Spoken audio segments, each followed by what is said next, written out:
Avant de vous laisser écouter l'épisode 239 de Comics Outcast, nous souhaitons prendre un moment pour vous partager une nouvelle aussi douloureuse qu'inattendue. Notre camarade et ami Reigen est décédé subitement le 31 janvier 2025. Aujourd'hui, nous vous proposons d'entendre une dernière fois sa voix. Comme tout super-héros, la jeunesse de l'arrivée de Reigen parmi nous change selon les interlocuteurs. Parmi les choses certaines déjà, il y a son nom de défenseur masqué. Pour nous, il n'était pas vraiment Bastien. Il était totalement Reigen. Son aventure parmi nous a commencé dans l'ombre, en tant que discret auditeur. Timidement, modestement, il disait s'y connaître peu en comics. Une information qui s'est révélée totalement fausse. À lui seul, il en savait plus sur les super-héros et univers de BD américaine que nous autres réunis. Très rapidement, il a été parmi nous bien plus qu'un expert. Il est devenu capitaine du vaisseau, donnant le là à toute une communauté de par sa gentillesse, sa soif de culture et sa générosité. Il était un moteur incroyable. Mais au-delà de sa culture et de son amour des super-héros, Reigen était surtout une présence lumineuse, toujours là pour rassembler, organiser, écouter, toujours prêt à donner sans rien attendre en retour. Son absence laisse un vide immense. Pour nous, qui avions le privilège de le côtoyer, pour la communauté du vaisseau, et pour vous, auditeurs, qui l'avez suivi, écouté, apprécié. Ce dernier épisode qu'il a enregistré résonne comme un héritage, une ultime occasion de partager avec lui ce qui nous unissait, cette passion commune pour les histoires et les héros. Nous savons que ce ne sera pas facile, mais nous savons aussi une chose. Dans nos cœurs, dans nos discussions, dans chaque débat animé sur nos comics préférés, Reigen sera toujours là. Parce que nous, qui aimons les comics, nous savons que les super gentils ne meurent jamais vraiment. Le prochain épisode de Comics Outcast sera enregistré le 1er mars 2025 à partir de 15h30 en public. À cette occasion, les Bouilladors seront renommés Reigen d'Or. Lors de l'événement qui aura lieu à Paris, un micro ouvert sera disponible si vous souhaitez lui rendre hommage et partager une anecdote avec les auditeurs. Plus d'informations sur le Discord. Bonne écoute. Bienvenue à bord du vaisseau Hypersensas. Coucou tout le monde, je sais pas si vous savez en ce moment, moi je regarde des trucs pas mal à la télé et là il y a un reboot, c'est Absolute Super Sailor Moon. Ah, c'est original. Moi de mon côté, j'ai enfin reçu mon Absolute Extremity depuis le temps que je l'attendais. Oh, j'avais le Focus, moi de mon côté. C'était quoi le Focus? J'ai un Absolu Trou. Absolu Trou, ça c'est un absolu titre.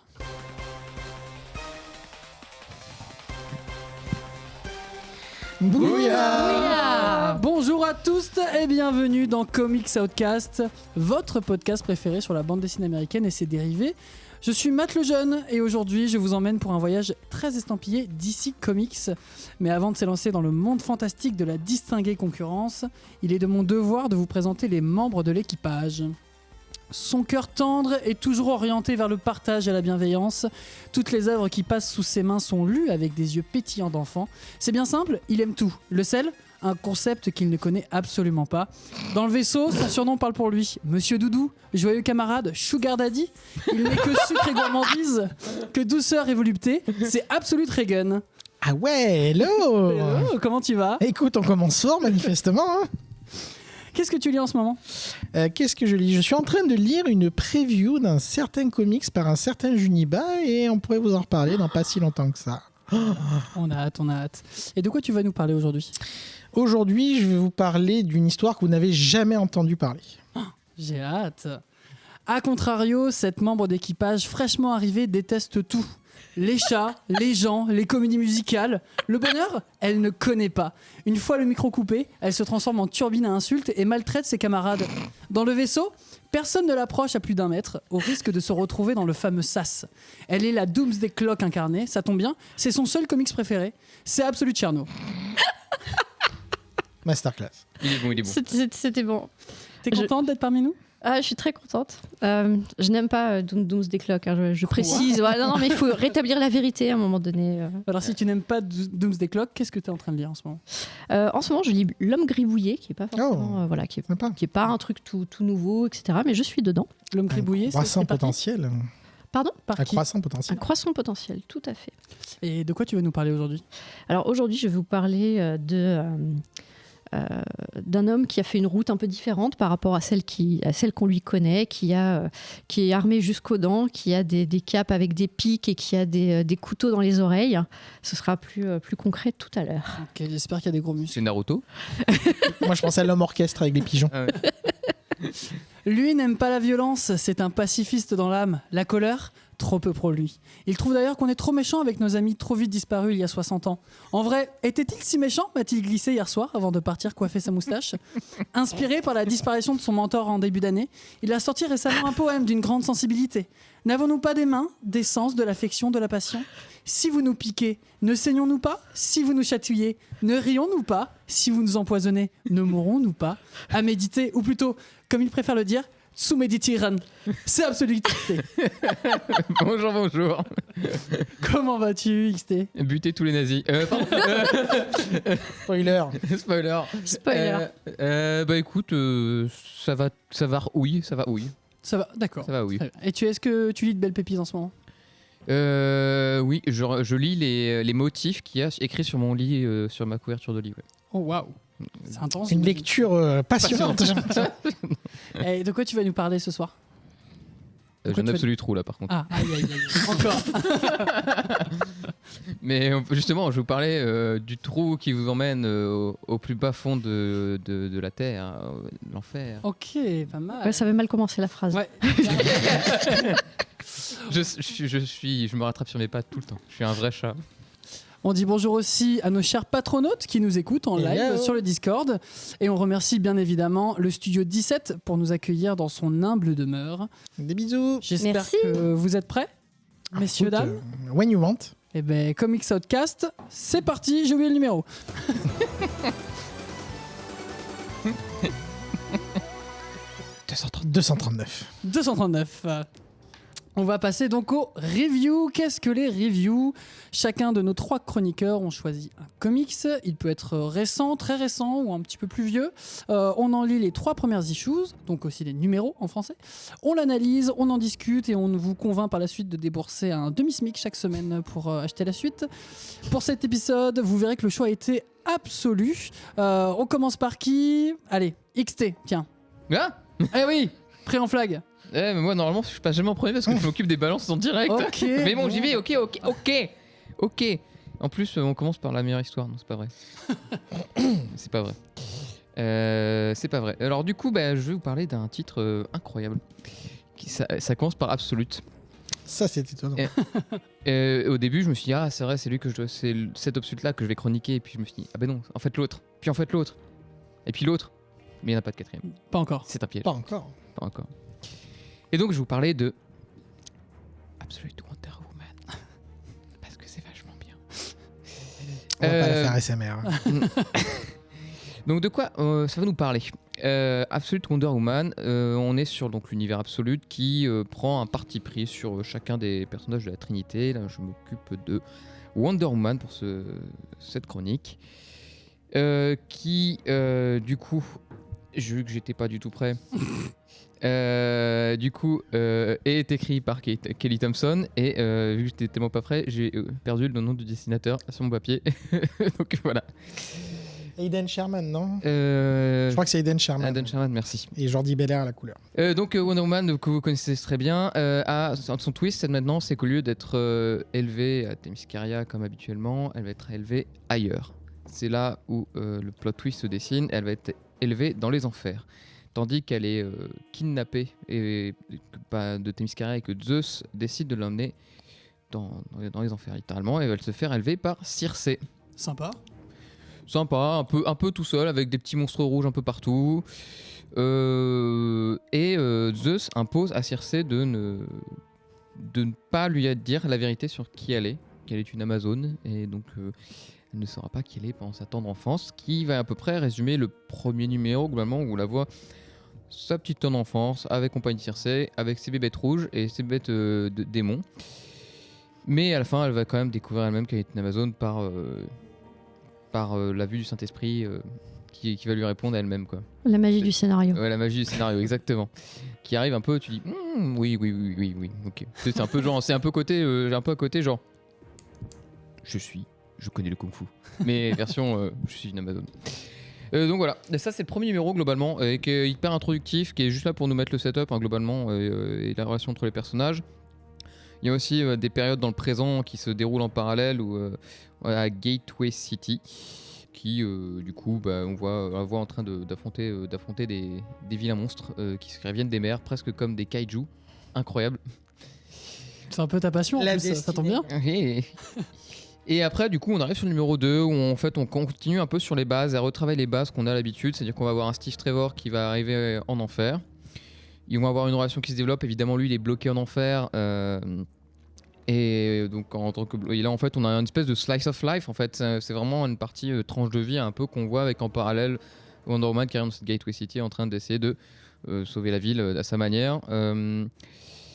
Avec dans le dos on nous annonce l'arrivée d'un super vilain qui s'appelle le Tétracide parce qu'il peut tuer de 4 manières différentes, blablabla. Alors, il est pas du tout charismatique, hein, c'est juste un gros monstre kaiju moche. On dirait un verre de dune. Un verre de dune, ouais c'est ça, un bon gros verre de dune mais qui sort de l'eau. Et puis on apprend à l'issue 3 quand même comment est-ce qu'elle fait pour se faire sortir Steve Trevor de là, parce qu'elle retrouve Steve Trevor dans le présent, elle retrouve Steve Trevor, elle fait ça fait longtemps qu'on s'est pas vu. Et en fait on apprend simplement qu'en fait elle a sacrifié son bras droit pour le faire ramener sur la plate vie. Et du coup en fait Wonder Woman, autre plot twist, n'a plus qu'un bras. Et dans les premiers numéros, il t'explique oui, mais en fait, elle avait encore ses deux bras par une histoire de magie surpuissante qui fait qu'en fait, elle avait encore vraiment ses deux bras. Donc c'est un peu un piège. Donc c'est à peu près là que ça se termine. Après, en gros, elle va se retrouver devant le Tétracide à faire la bagarre et ça a l'air d'être le gros monstre badass sur lequel elle a aucune chance. Voilà. C'est à peu près l'idée globalement des 3 premiers numéros. C'est très beau, enfin moi j'aime beaucoup le dessin, c'est un peu particulier. Là, par contre tout le monde n'aimera pas, mais moi j'aime beaucoup. Ça me rappelle beaucoup ce qui a été fait sur Precious Metal et ce qui avait été fait sur Little Burn, donc qui est du même auteur que Precious Metal. Moi j'aime beaucoup le trait, les couleurs sont très bien choisies pour cette couleur d'enfer. En effet, le rouge est clairement prédominant sans aucune... le rouge est partout, son lasso est rouge, il y a des yeux rouges de tous les monstres avec qui elle partage sa vie, dont Pégase a les yeux rouges en mode squelette. Il y a vraiment le choix artistique que je trouve vraiment très intéressant. Et c'est plus ça que je retiendrai que l'histoire, où en fait l'histoire pour l'instant ça manque un petit peu d'enjeux intéressants. En fait, j'arrive pas à voir où il y a des enjeux intéressants. Pour l'instant, on nous présente un personnage qui est fondamentalement Wonder Woman, qui n'a pas une grosse personnalité si différente que ça, que ce qu'elle peut être. Enfin, elle n'est pas encore si développée que ça. Et j'ai bien aimé ce que j'ai lu, j'ai passé un bon moment, mais je sais pas où ça va. Mais c'est une ongoing, c'est normal, hein, ça prend souvent le temps à démarrer. Pour l'instant, les menaces en fait sont pas incarnées vraiment. On sent qu'on sait qu'il y aura une histoire avec Zeus, évidemment, parce que ça reste Wonder Woman. Et ça sent en tant que boss final, quoi, littéralement. Mais c'est plutôt chouette, ça se lit bien. Mais la relation avec Steve Trevor, on pourrait la trouver chouette, mais je la trouve presque trop survolée en fait. Elle est un peu expédiée, alors que pourtant il dit presque un numéro presque complet, mais elle est pas fascinante alors que c'est censé être quand même quelque chose. Alors du coup, je sais pas s'ils veulent juste on a la checklist à faire pour son lore, qu'on ramène son lore et c'est réglé, ou si ils ont vraiment des idées derrière sur les personnages. Donc je sais pas. Globalement, du coup, plutôt sympa, hein. Pas incroyable, pas ouf. Et on me reproche d'être full spoil, mais bon, on parvient des 3 premiers numéros. C'est limite la base de ce qu'on parle, quoi. Sans ça, il n'y a pas de critique, quoi. Voilà. D'accord, merci beaucoup XT. Est-ce que quelqu'un veut rebondir dessus, sur le dessin, sur la narration ? Moi, j'ai 2 choses à dire sur le dessin, effectivement. Je le trouve très quali. Moi, c'est ce que j'ai préféré. Au début, je me suis dit, mais est-ce qu'on n'est pas sur le Supergirl Et en fait, non, j'ai vu que c'était pas du tout le même dessinateur, mais on est sur ce genre de vibe. Donc ça m'a beaucoup plu. Et par contre, je suis d'accord, justement, sur le spoil, mais en fait, ça spoil rien parce qu'il se passe rien. Et c'est ce que j'ai reproché. Je trouve très chouette, ça pose les personnages. Non, mais, enfin, il se passe rien. On voit, ça refait l'origin story et comment le fait d'avoir grandi avec Circé, avec son éducation, elle développe aussi des pouvoirs de sorcière, puisque Circé lui apprend. Donc elle a ça aussi. Donc on lui refait tout son package de super pouvoirs. Son lasso est un peu différent et tout. Donc faut poser les bases de tout ça. Elle a une super pochette. Mary Poppins. Ouais, c'est ça, c'est la Mary Poppins de l'enfer. Et sur son cheval squelette.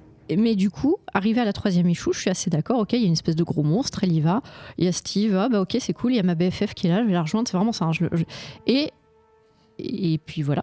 Donc j'espère que dans la 4e échoue, c'est là qu'on va avoir, je sais pas moi, un antagoniste ou quelque chose. Donc c'est très joli, ça reprend les bases, mais il n'y a pas de trame qui se dessine derrière dans l'histoire. Moi, c'est ce que j'ai reproché. D'accord. Regan, quelque chose à reprocher aussi à ce pauvre Absolute Wonder Woman qui se fait Ce pauvre. pétrier? Non, c'est pas écrit. C'est pas mauvais, hein, c'est pas mal. C'est juste qu'on se dit, ok, maintenant. Ouais. Alors d'abord, comme mes 2 petits camarades, c'est particulièrement beau. Le trait est assez intéressant, comme tu le disais, fait un peu charnu, un peu brut de décoffrage. Ça marche plutôt bien avec le récit. Le découpage aussi a une place assez importante dans le comics. Ouais.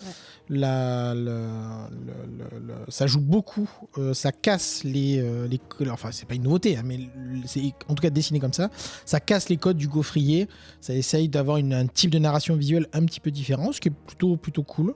Honnêtement, Eden Sherman, je connaissais assez peu. D'ailleurs, on l'avait vu à la Comic-Con pour information. Il avait des planches, de bien belles planches sur place. Et je pense vraiment qu'il y a quelque chose. Il n'est pas avare en décor, par exemple, hein, ce que je rappelle de temps en temps. Voilà. La marotte. Alors, au-delà de la blague, c'est aussi que le milieu du comics étant sur un milieu qui sort tous les mois, forcément, des fois, ils sont obligés de faire des compromis. Là, on sent qu'ils s'y sont pris à l'avance, qu'il a eu le temps de travailler, que les pages sont bien dynamiques, etc. Donc non, c'est plutôt cool. Après, comme mes petits camarades aussi, la bagarre. La bagarre, hein, c'est de la bonne bagarre. Avec des idées, des petits twists, des petits rebondissements, un petit côté MacGyver aussi, tu vois, à trouver le bon objet pour faire la bonne aventure, presque. Mais c'est clairement la bagarre. C'est clairement la bagarre. À noter que, et ça c'est une chose qui reviendra sur nos autres reviews, donc c'est une ongoing comme on l'a dit, mais elle sera découpée déjà ce premier arc en 5. C'est annoncé comme tel. The Last Amazon, 1 of 5. Alors, comme toujours, hein, sur les ongoing, ce n'est que le premier arc qui va jusqu'au 5. Après, ça continue avec d'autres antagonistes, d'autres... Non, mais en plus, raison de plus, c'est un arc, t'as 3 numéros et tu fais wow. C'est ça, c'est que sur 3 numéros, beaucoup de bagarres, un peu de flashback, mais beaucoup de bagarres. Le twist de l'épisode 3, que j'étais pas sûr si ce serait un peu c'est fait, est plutôt cool, même si ça a dû tricher pour le rendre cool. C'est-à-dire tricher. En fait, je vais pas le répéter pour éviter de... mais si vous voyez les photos, le spoil ne fait pas beaucoup sens. Et c'est par l'explication que donne le personnage qu'on comprend qu'est-ce qui se joue. Mais ça peut donner de l'épaisseur au personnage, donc à voir si ce sera traité correctement dans la suite. Mais voilà, pour résumer, j'ai passé un bon moment, quoi. J'ai passé un bon moment. C'est juste que, surtout sur un reboot qui se veut assez ambitieux, on va le voir sur les autres titres aussi. J'espère que ça en a sous la pédale, qu'il y a encore des choses à fournir. Je pense que oui, je m'inquiète pas trop. Mais voilà, il va falloir monter en gamme, montrer que ce n'est qu'un pitch accrocheur et qu'il va falloir transformer l'essai derrière. On en parlera tout à l'heure d'ailleurs, notamment il y a un parallèle qui se fait bien avec le Absolute Superman, notamment parce qu'il y a beaucoup de passages présents au passé. Est-ce que là vous avez l'impression que sur ce premier arc, le plus intéressant finalement c'est pas le passé et le présent est vraiment anecdotique, vraiment histoire de montrer un peu ses capacités de combat et pas plus.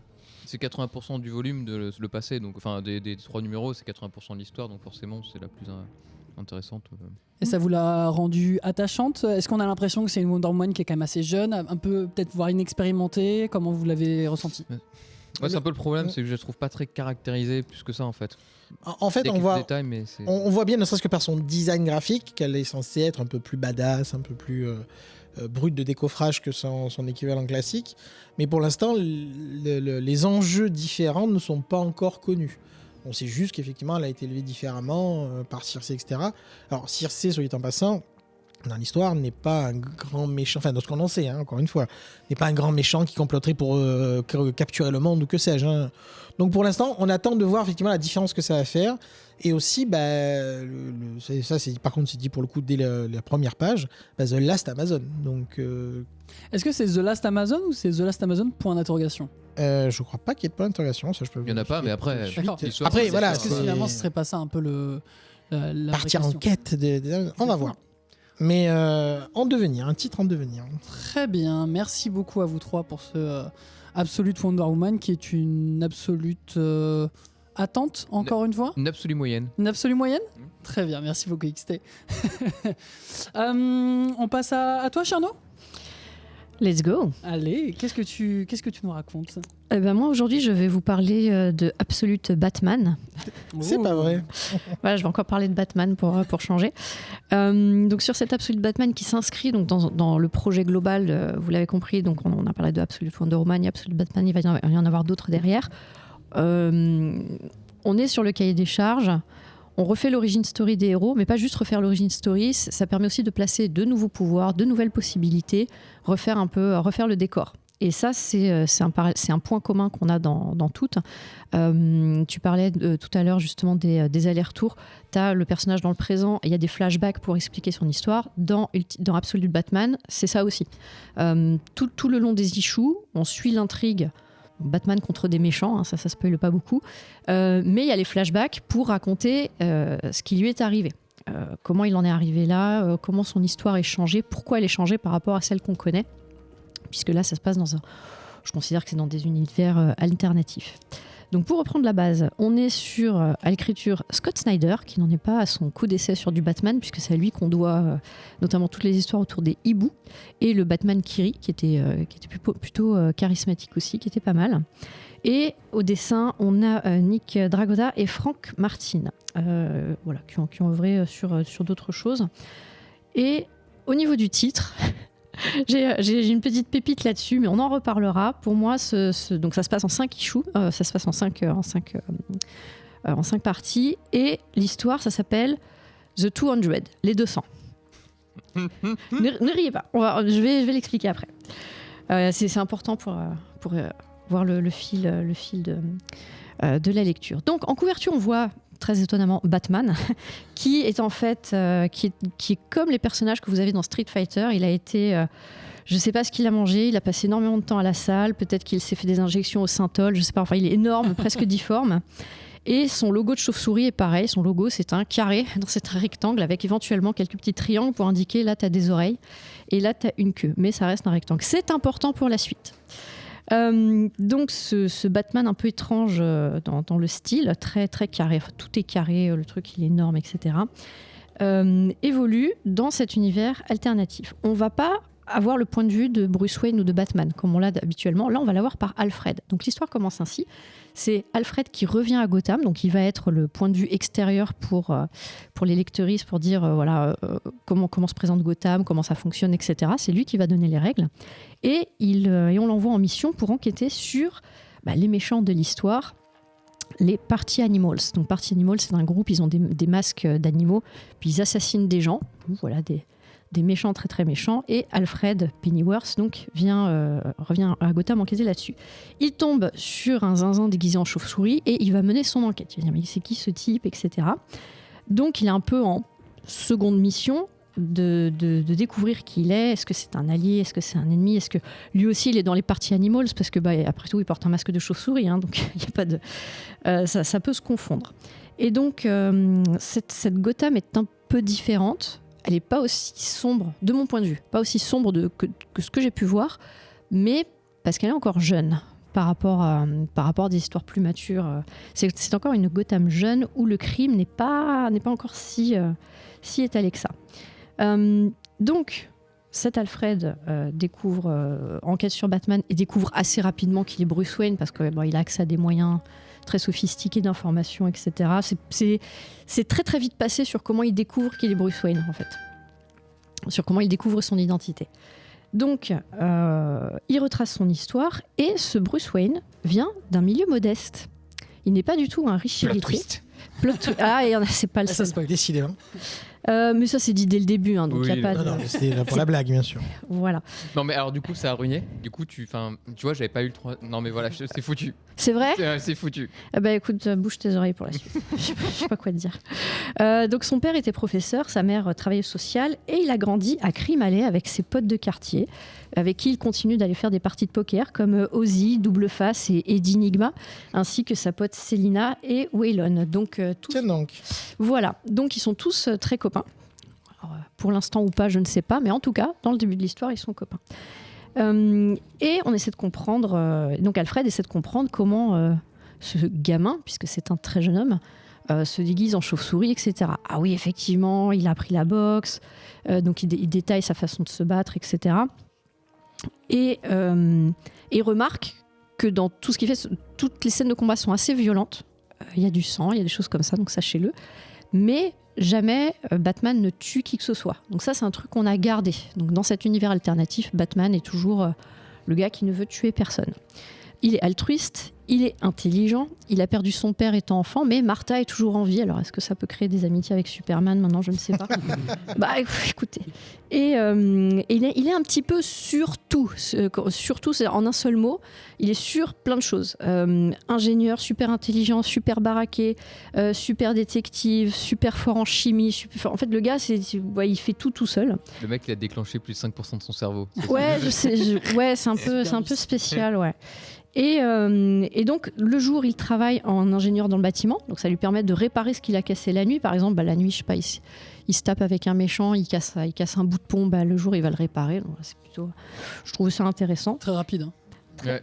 Ouais, écoute ça. Le mec, il coule le béton. Comme ça, là. La magie du scénario. Et sa mère est toujours en vie, elle. Et il a une relation qui est quand même pas ouf avec sa mère. Il n'y a pas de dialogue. Donc, en fait, c'est comme s'il était tout seul. Pourtant, elle est là. Donc, c'est un peu le fusil de Tchekhov. On imagine qu'elle va servir à quelque chose à un moment donné. Souvent à mourir, mais bon. Hein? Souvent à mourir. Oui, souvent les mamans dans les DC, les mamans et les papas, ils meurent dans les DC. Comme dans les Disney. Ouais, c'est ça. Mais pour l'instant, il vit avec elle, même s'ils ne se parlent pas beaucoup. Donc elle ne sait rien de ses activités nocturnes, de pourquoi, comment il a décidé de s'habiller en chauve-souris, très classique, hein, pour venger la mort de son père, qui, on l'apprend, est mort dans un zoo. Et c'est là que j'ai compris, j'ai eu la révélation après 2 issues. Le titre, ce n'est pas les 200, c'est The Zoo. Ce n'était pas un 2, mais un Z. Voilà, c'est important de le dire. Et pour ta défense, c'est vrai que la typo porte vraiment en confusion. Mais voilà, mais j'ai pas à me poser la question sur Alors, la... à l'inverse de la défense, sur la page où il y a écrit 200, il y a littéralement la photo du zoo. Oui, bon. Oui, d'accord, mais je fais pas le rapport avec tout de suite. Ce sont les auditeurs qui trancheront. Alors, C'est ça. il y a un auditeur qui vient d'écrire « Ah putain, révélation ». Donc sachez-le, moi, il a fallu attendre la 2e issue pour que je comprenne. En plus, je voyais pas le rapport, les 200, mais les 200 quoi. Donc ça s'appelle le zoo, ce qui colle bien avec les méchants, puisque comme je disais, c'est les party animals, donc des animaux... Comme quoi, tout est lié. Hein. Tout est lié, tout était lié. Donc déjà, là, j'ai une espèce d'épiphanie, voilà, grosse révélation. Et donc, ce Bruce Wayne, qu'est-ce qu'on peut dire de lui? Il est ingénieur. Une épiphanie alors qu'on a tiré les rois, ça colle. Pardon?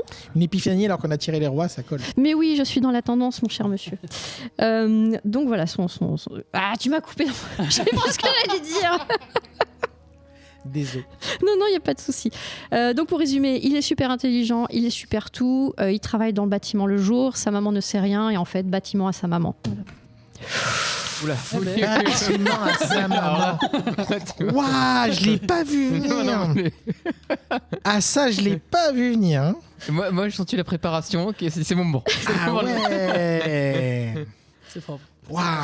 Et là, vous me dites, mais Cherno, ça fait 10 minutes que tu nous parles, tu dis des blagues nulles, et puis tu nous racontes n'importe quoi, et que tu sais pas lire. Mais du coup, de quoi ça parle? Donc, à part qu'il y a des méchants, qu'il y a Alfred, etc. Donc, c'est parti Animals. Déjà d'entrée, ils ont tué Falcon et Maroni, comme ça. Allez, ça- dégage. Voilà, ça dégage direct. C'est eux les vrais méchants. Et du coup, Et- pour le Party Animals, leur générique, c'est House of the Rising Sun. Je sais pas. Ça aurait été marrant, tiens. Bon, tant pis. Je suis désolé, Ouais. XT, j'ai Euh. pas du tout. Enchaîne. House of the Rising Sun, The Animals, c'est le nom du groupe. Donc c'est parti, Animals tue des gens, ils ont tué On lit des livres, nous. Falcone et Marconi, ils tuent d'entrée tous les méchants et tous les autres méchants pour devenir, c'est eux les super vilains de la ville. Et donc Alfred cherche à débusquer leur chef qui se fait appeler Romancionis. Alors j'ai cherché s'il y avait un jeu de mots, quelque chose de Romancionis dans la... Bon, j'ai rien trouvé. Il y a une hypothèse sur un méchant qu'on connaîtrait qui serait derrière tout ça, mais on ne dira rien. Et c'est là que les potes de Bruce, je vous disais au début, il a grandi avec ses potos, Ozzy, Eddie, Edward Nygma, etc. Kids on the Block. Les Kids on the Block, exact, super. Ah, ça c'est de la rêve récente. Et donc ils vont l'aider dans son enquête puisque il va arriver en disant tiens j'ai trouvé ça, ce casque, qu'est-ce que c'est? Et là il y a Edward Nygma qui dit ah mais il est super sophistiqué ce casque, dedans j'ai un GPS, il y a des points de score en plus et c'est lié à de la crypto-monnaie, donc en fait les méchants c'est des crypto-bros, on le savait depuis le début. CQFD. Et c'est bien non, j'ai rien dit. La seule chose de bien dans ce... Non, pardon. Non. Donc voilà, je vous ai présenté les nouveaux personnages, le contexte, l'intrigue. Je voulais quand même, avant de conclure, vous parler de ce qui m'a plu. Le dessin, je ne l'ai pas aimé. Donc c'est pas... Ah, ok. Ouais, j'ai trouvé le style pas ouf. Et puis encore une fois, ce Bruce Wayne qui est hyper baraqué, comme si on l'avait gonflé au synthol de partout, ça ressemble à rien. On dirait les vieux jeux de Street Fighter où les bonhommes ils étaient tout déformés et ils n'arrivaient pas à se déplacer. Là, vraiment, ça ressemble à rien. Par contre, j'ai adoré toutes les idées sur le costume. Un peu comme Wonder Woman. Avec l'origin story, on vous refait des super pouvoirs. Bon, là, on parle pas de pouvoir, mais comme je vous le redisais, il était super intelligent. C'était un Bruce Wayne super intelligent, donc il s'est fait son costume. Son costume, à la place des oreilles, il y a des couteaux. Son plastron hyper carré. En fait, c'est une hache, c'est Goldorak, le bordel, c'est génial. Et quand il se met en boule, il a des pics qui sortent de sa cape. Et ça, je sais. C'est Sonic le hérisson. Mais non, c'est un sort que j'ai vu dans World of Warcraft, en fait. Et il y a des pics qui sortent. Donc ça, franchement, j'ai trouvé chouette parce que ça renouvelle. Le coup des couteaux dans les oreilles, ça avait été un peu spoilé sur Internet. J'avais vu passer. Et toutes ces nouvelles idées. Piercing, hein, tu sais. Non. Alors non, pas piercing. Vraiment, il prend ses oreilles, il tire dessus. Enfin, c'est visuel et hop, il y a des super couteaux.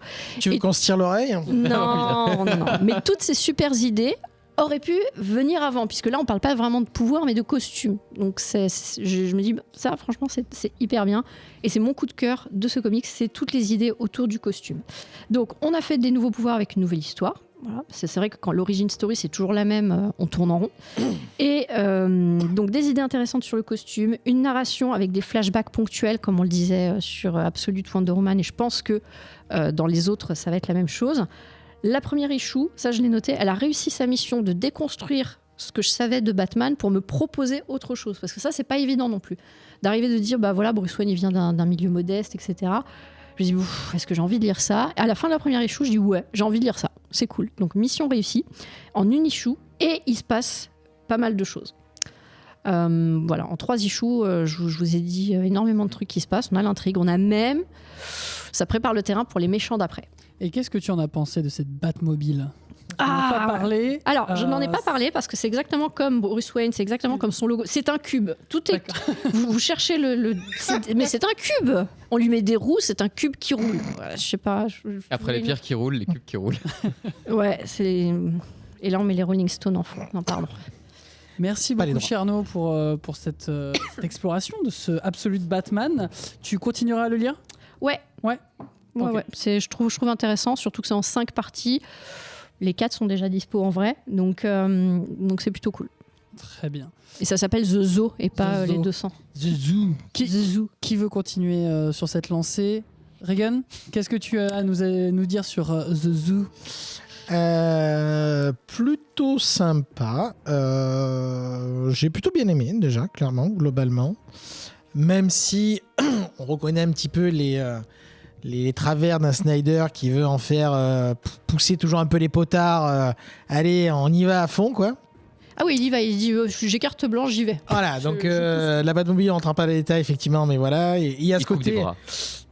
Il y a vraiment. Excusez-moi, ce côté. Ça doit être badass. Tout ce qui se passe doit être badass. Il doit être cool, tu vois. Il doit en jeter, le gars, tu vois. Et ça marche, hein, ça marche complètement, même. Mais j'attends de voir. Moi, ce que j'ai surtout apprécié, c'est que le récit par le point de vue d'Alfred est assez intéressant. Surtout qu'il y a des enjeux derrière ça qui sont pas encore clairs au bout de la 3e en tout cas. Alfred est cool. Alfred est très très Même cool. si là encore Il est badass. badass, clairement. Ah, mais je pense que Snyder, c'est le Michael Bay du Ah oui, comics. non, mais un peu. mais il assume complètement. Est-ce hein, qu'on et est c'est- sur le meilleur design d'Alfred? Il C'est rapport à Zach Gould, hein. compliqué, c'est compliqué parce qu'il y avait aussi celui de Terre 1 qui avait plutôt fait parler avec ce côté ancien militaire aussi. Ouais. Mais non, mais bon, en tout cas, ouais, il est cool. Moi, j'aime bien effectivement Nick Dragota. Qu'on a vu sur l'incroyable East of West. C'est un style particulier, par contre, notamment avec des nez très, très longs. Ils sont trop mignons les petits nez. Ah je ouais, trouve. c'est marrant. Ils ont des petits nez. Je trouve ça Bah, ça ressort de tous les cubes. Les triangles au milieu des C'est culs. des Woody Woodpecker. Qu'est-ce que j'allais dire Moi, ce qui est un point qui va être pour moi primordial pour le comics, c'est tout bête, c'est comment ils vont gérer la dynamique avec les freaks. Donc avec pour l'instant ces potes de poker. Est-ce que ça doit évoluer en gardant cet élément-là? Est-ce que ça va juste redevenir du Batman classique avec des méchants classiques? Je ne sais pas. À voir. J'espère qu'il va en tirer quelque chose. Que c'est pas juste... et vous avez vu, j'ai fait différent de l'origine story que vous connaissez. Pour l'instant, ça a pas mal de bonne qualité, même si je sais qu'il y en a qui vont pas finir sur une bonne note. La surenchère, pour moi, est un petit peu violente, mais bon, c'est pas bien méchant. L'enquête est intéressante, la manière dont c'est mené au niveau de l'enquête.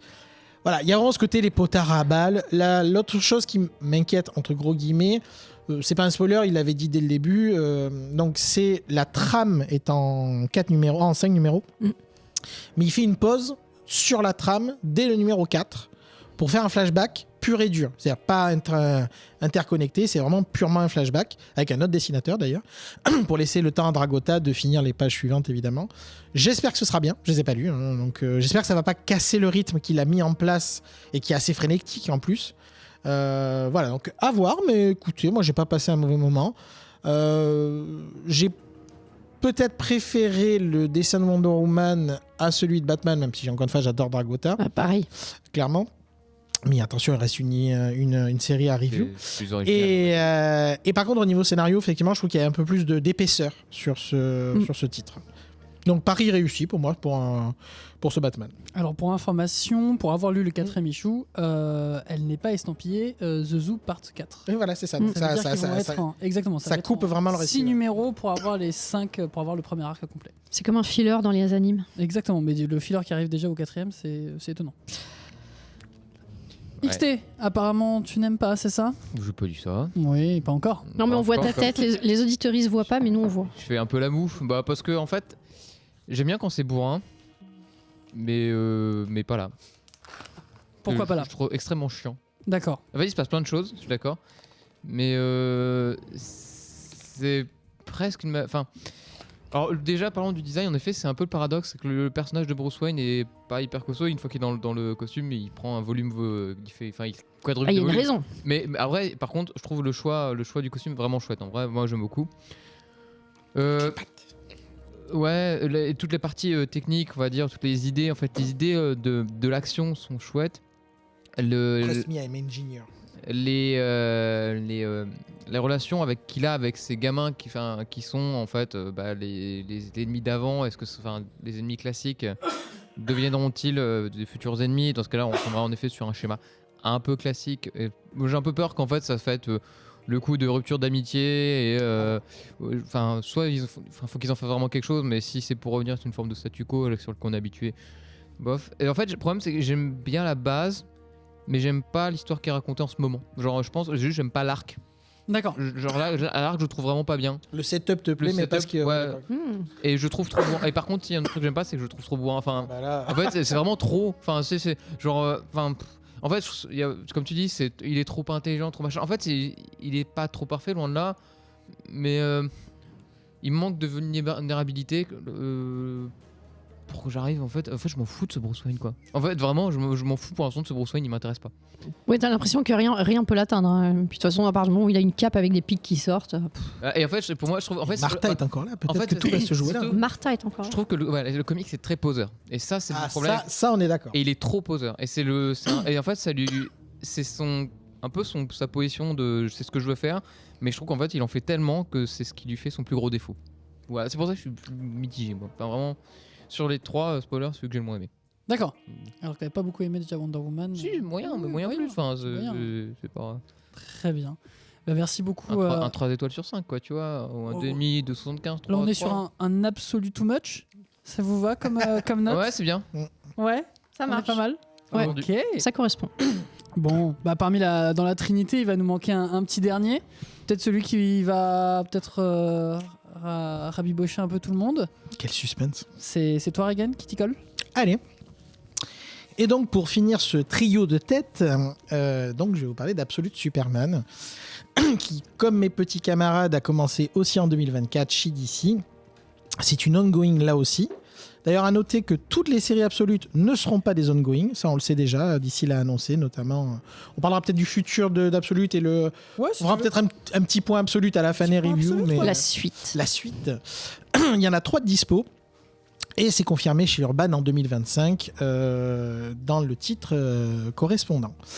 Je vais faire une toute petite parenthèse aussi, parce que c'est un truc qu'on n'a pas abordé. Pourquoi les absolutes existent? En fait, il y a eu un event DC qui s'appelle Absolute Power, qui, comme souvent chez DC, a mené des changements drastiques de continuité, de machin, de bidule. Et c'est suite à Absolute Power que la ligne s'est divisée en 2 chez DC, entre les absolutes et les classiques. Mais je n'en sais pas plus que vous, puisque je n'ai pas encore lu Absolute Power. D'accord. C'est juste pour le contexte, pour dire ça vient de là. Pour vous rassurer tout de suite, vous l'avez remarqué, mes 2 camarades n'ont pas abordé ça pour la simple raison que ça n'est absolument d'aucune utilité pour la lecture. Est-ce que tu as eu des retours d'Absolute Power? C'est bien, c'est pas bien? Des retours plutôt mitigés, genre en mode de l'event, un peu pour de l'event. Et effectivement, je ne sais pas ce qui cause ces univers absolus. Et on l'a dit, il n'y a absolument pas besoin de le Est-ce savoir. que c'est sur la série Powers ou c'est vraiment rien à voir? Absolument Attends, rien à oui, voir. ça me fait- C'est- non, je sais, je Ouais, sais, pour effectivement. rappeler que cette série existe. Tout qu'elle à existait. Et petite question, Oui. question publication VF, où est-ce qu'on en est? Absolute Power, ça va sortir? Absolute Power commence fin du mois, si j'ai pas de bêtises. D'accord. Non, fin du mois, vu qu'on enregistre en Non. avance. Donc fin de janvier, début février, ça commence là. D'accord. Ce sera en 3 tomes, si je dis pas de bêtises. Et après, milieu d'année, on déroulera la partie absolute et la partie all-in, comme on dit. Ça marche.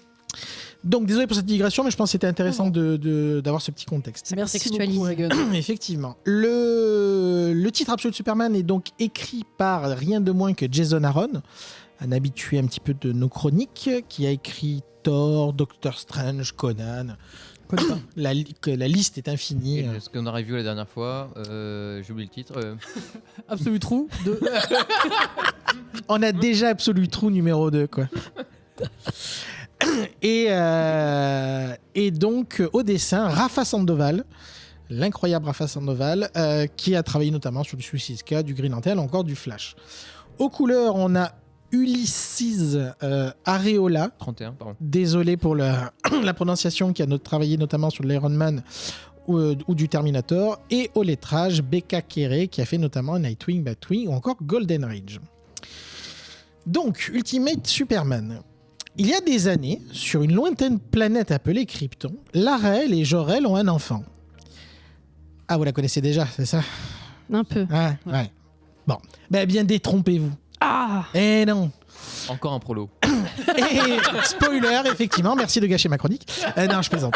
En effet, Jor et Lara vivent certes sur la prospère Krypton, mais ils ne sont absolument pas de la case des scientifiques qui dirigent la planète. Oh, pas par manque de talent pour les sciences, hein. Mais entre Lara, qui a écrit un essai critique sur le manque d'exploration stellaire du peuple kryptonien à 9 ans, soit dit en passant, et Jor, qui lors de sa cérémonie de fin d'études a condamné le manque de considération de la guilde pour l'environnement et les désastres imminents qu'il faisait encourir à la planète, autant vous dire que ça s'est pas très bien passé pour eux au niveau de la reconnaissance de leur père. Les voilà donc membres de la guilde des travailleurs et labour, comme ils disent en anglais, et ils ne comptent pas faire de compromis pour autant sur leurs valeurs. Ils ont d'ailleurs un enfant, Kal-El, et qu'ils élèvent selon ses principes. Nous étions donc il y a quelques années. De nos jours, au Brésil, une société qui s'appelle Lazarus Corp exploite des mines avec autant de compassion pour son personnel qu'un chap avec une tasse près d'un bord de table. Les mineurs sont fortement réprimés, encadrés par des équipes de peacemakers. Si le nom vous dit quelque chose, c'est normal. Ça reprend l'idée du personnage de peacemaker avec là, ils en font une sorte d'armée privée. Et pourtant, depuis quelque temps, malgré des quotas délirants imposés aux mineurs, les mineurs se retrouvent avec des chariots remplis de minerais tous les soirs, sans en avoir fait une seule extraction eux-mêmes. Ça fait beaucoup d'enfants. Ça en fait le même. Alors que des rumeurs font état d'un groupe rebelle nommé Omega Men, il semblerait pour le coup que cela soit plutôt l'œuvre d'une seule et même personne isolée qui ferait le travail, tel un nain magique qui travaillerait la nuit pour aider ces pauvres ouvriers sous-payés. Les fameuses légendes de la mine. Exactement. La rumeur enfle, les peacemakers sont envoyés pour cette fois-ci récupérer cette littéralement mine d'or potentielle qui a un gars qui serait capable de récupérer tout ce minerai. Ils vont finir par tomber dans un bidonville sur Kal-El. Eh oui, qui ne pouvait plus vraiment se cacher et qui décide de prendre les choses en main. Écoutez, il a tenté de faire ça un peu discret. Bon, là, la confrontation est inévitable. Let's go. Une lourde confrontation s'ensuit. Kal-El est épaulé par ce qui semble être une combinaison intelligente, répondant au nom de Sol, qui va déployer une bonne partie de ses pouvoirs. Du coup, on a encore un peu de curiosité sur la limite entre ce que fait son costume, ce qu'il fait lui-même, ses limites en termes de pouvoir. On sent que c'est pas le Superman Golden Age, en gros, qui peut bouger des planètes, quoi. On en est pas à ce niveau-là. On sent qu'il a encore des limites, il a besoin de se recharger, etc. Mais il y a une certaine dynamique qui se met en place avec le costume. Excusez-moi. Oui, donc lors de la confrontation avec les mercenaires de Lazarus, qui donc la confrontation va plutôt tourner à son avantage, hein, inévitablement. Hein, c'est quand même pas la moitié d'un con. Et néanmoins, un des mercenaires sur place, qui n'était pas un peacekeeper, mais qui est un des groupes de mercenaires, va lui mettre littéralement le grappin dessus, va lui foutre une paire de menottes sur le bras, et voilà. Cette fois-ci, je t'ai chopé, tu ne vas plus faire ce que tu veux. Alors, des menottes qui ont l'air bien solides. Hein. Et ce mercenaire en question serait une certaine agent Lane. Eh oui, rien que ça. Oh. Ah, spoil twist. Spoil twist. Voilà en gros pour l'issue 1, l'air de rien. Je vais pas forcément en dire beaucoup plus, je vais juste rajouter une petite partie, puisque comme pour les autres séries, on va avoir des morceaux et sur Krypton et sur la Terre, avec des flashbacks sur la vie de Kal-El sur Krypton. Ce qui est intéressant déjà à garder en tête, c'est que sur Krypton, Kal-El n'est pas un enfant. Ce n'est pas un bébé qui est envoyé en mission pour lorsque la planète va exploser, spoiler alert. C'est plutôt un jeune ado, je pense une dizaine d'années, quelque chose comme ça. C'est assez. Je suis pas doué pour donner des âges, mais en tout cas c'est un adolescent. Un ado, voilà. Un adolescent, fin adolescence. Voilà, un truc comme ça. 18 ans. Qui a bien ses deux parents, qui sont des ingénieurs de pointe. D'ailleurs, il y a des pages. Je reviendrai sur les designs, mais il y a du badass là aussi et du bon badass. Effectivement, donc, comme je disais, donc, ils sont plutôt des ouvriers et Kal-El va révéler que c'est une petite tête de con comme ses parents, dans le bon sens du terme, et qui va pas se laisser marcher sur les pieds. Par exemple, il refuse d'écrire son mémoire avec une IA qui écrit à sa place. Lâche rien, Kal-El. Lâche rien, Kal-El. Et ce genre de choses. Donc, ils vont se retrouver un peu mis au banc de la société, mais comme je vous l'ai dit, eux, ils se sont rendus compte que c'est en train de partir un peu en sucette, et ils vont essayer de construire un vaisseau, comme encore une fois, ça sonne un peu du déjà entendu. Sauf que là, ce n'est pas une navette pour faire donc évacuer un bébé, mais bien un vaisseau pour faire évacuer tout le monde. La petite famille. Ah oui. Et oui. Voilà. Je ne vais pas en dire beaucoup plus sur la partie trame. Je vais juste rajouter, parce que parmi les choses... donc je vous l'ai dit, il y a des guildes sur Krypton, et deux principales qui sont la guilde scientifique qui arbore un soleil rouge et la guilde des travailleurs, des prolétaires, qui arbore un certain blason dont vous voyez sans doute la forme, un peu en forme de S. À noter... Je sais que c'est con, mais Dieu que ça m'a fait rire. Il y a une casse supplémentaire, il y en a sûrement d'autres, qui s'appelle la casse middle management. Wow. Dans le travail, littéralement, d'être un middle manager. Écoutez, c'est con, mais qu'est-ce que ça m'a fait rire. Voilà, la bonne ambiance sur Krypton. Voilà, comme je disais, je ne vais pas en dire beaucoup plus sur la trame. Je pense que ça donne le principal de ce que vous avez à savoir. Mon avis, écoutez, j'ai beaucoup aimé. J'ai vraiment beaucoup aimé. Je pense même, à titre personnel, qu'en termes d'histoire, c'est peut-être la plus solide, même si Clairement. Batman a des avantages. Je trouve que la dynamique marche bien. Les réinventions fonctionnent bien. Visuellement, qu'est-ce que c'est beau! Alors, encore une fois, j'insiste, Wonder Woman était très beau. Mais Rafa Sandoval, quand il se lâche, ça envoie. Franchement, ça envoie quand même du pâté. Il y a des designs, notamment hyper bien pensés au niveau des costumes. Les patrons nous en parlaient. À un moment donné, il a des brassards qui sont un peu en feu, etc., avec une cape qui se déploie. Mais pareil, comme pour Batman, c'est pas juste une cape, c'est un objet utilitaire qu'a le costume, en fait. On va dire que c'est des sortes de nanobots de protection. Enfin, Ouais, il lui parle, quoi. Enfin, voilà. Et ça fait une sorte de bulle de protection. Enfin, c'est incroyable visuellement. Franchement, j'ai beaucoup aimé. Et du coup, ça me fait penser qu'il y a 3 salles, 3 ambiances au niveau des 3 titres et c'est cool. Tu as vraiment le côté... le perso avant tout dans Wonder Woman, l'ambiance dans Batman, et là pour le coup je trouve un petit peu plus le scénario pour Superman. Du coup on a vraiment de quoi boire et à manger sur toutes les séries. Après va rester la question à quel point, comme pour les autres, à quel point on s'éloigne du setup classique.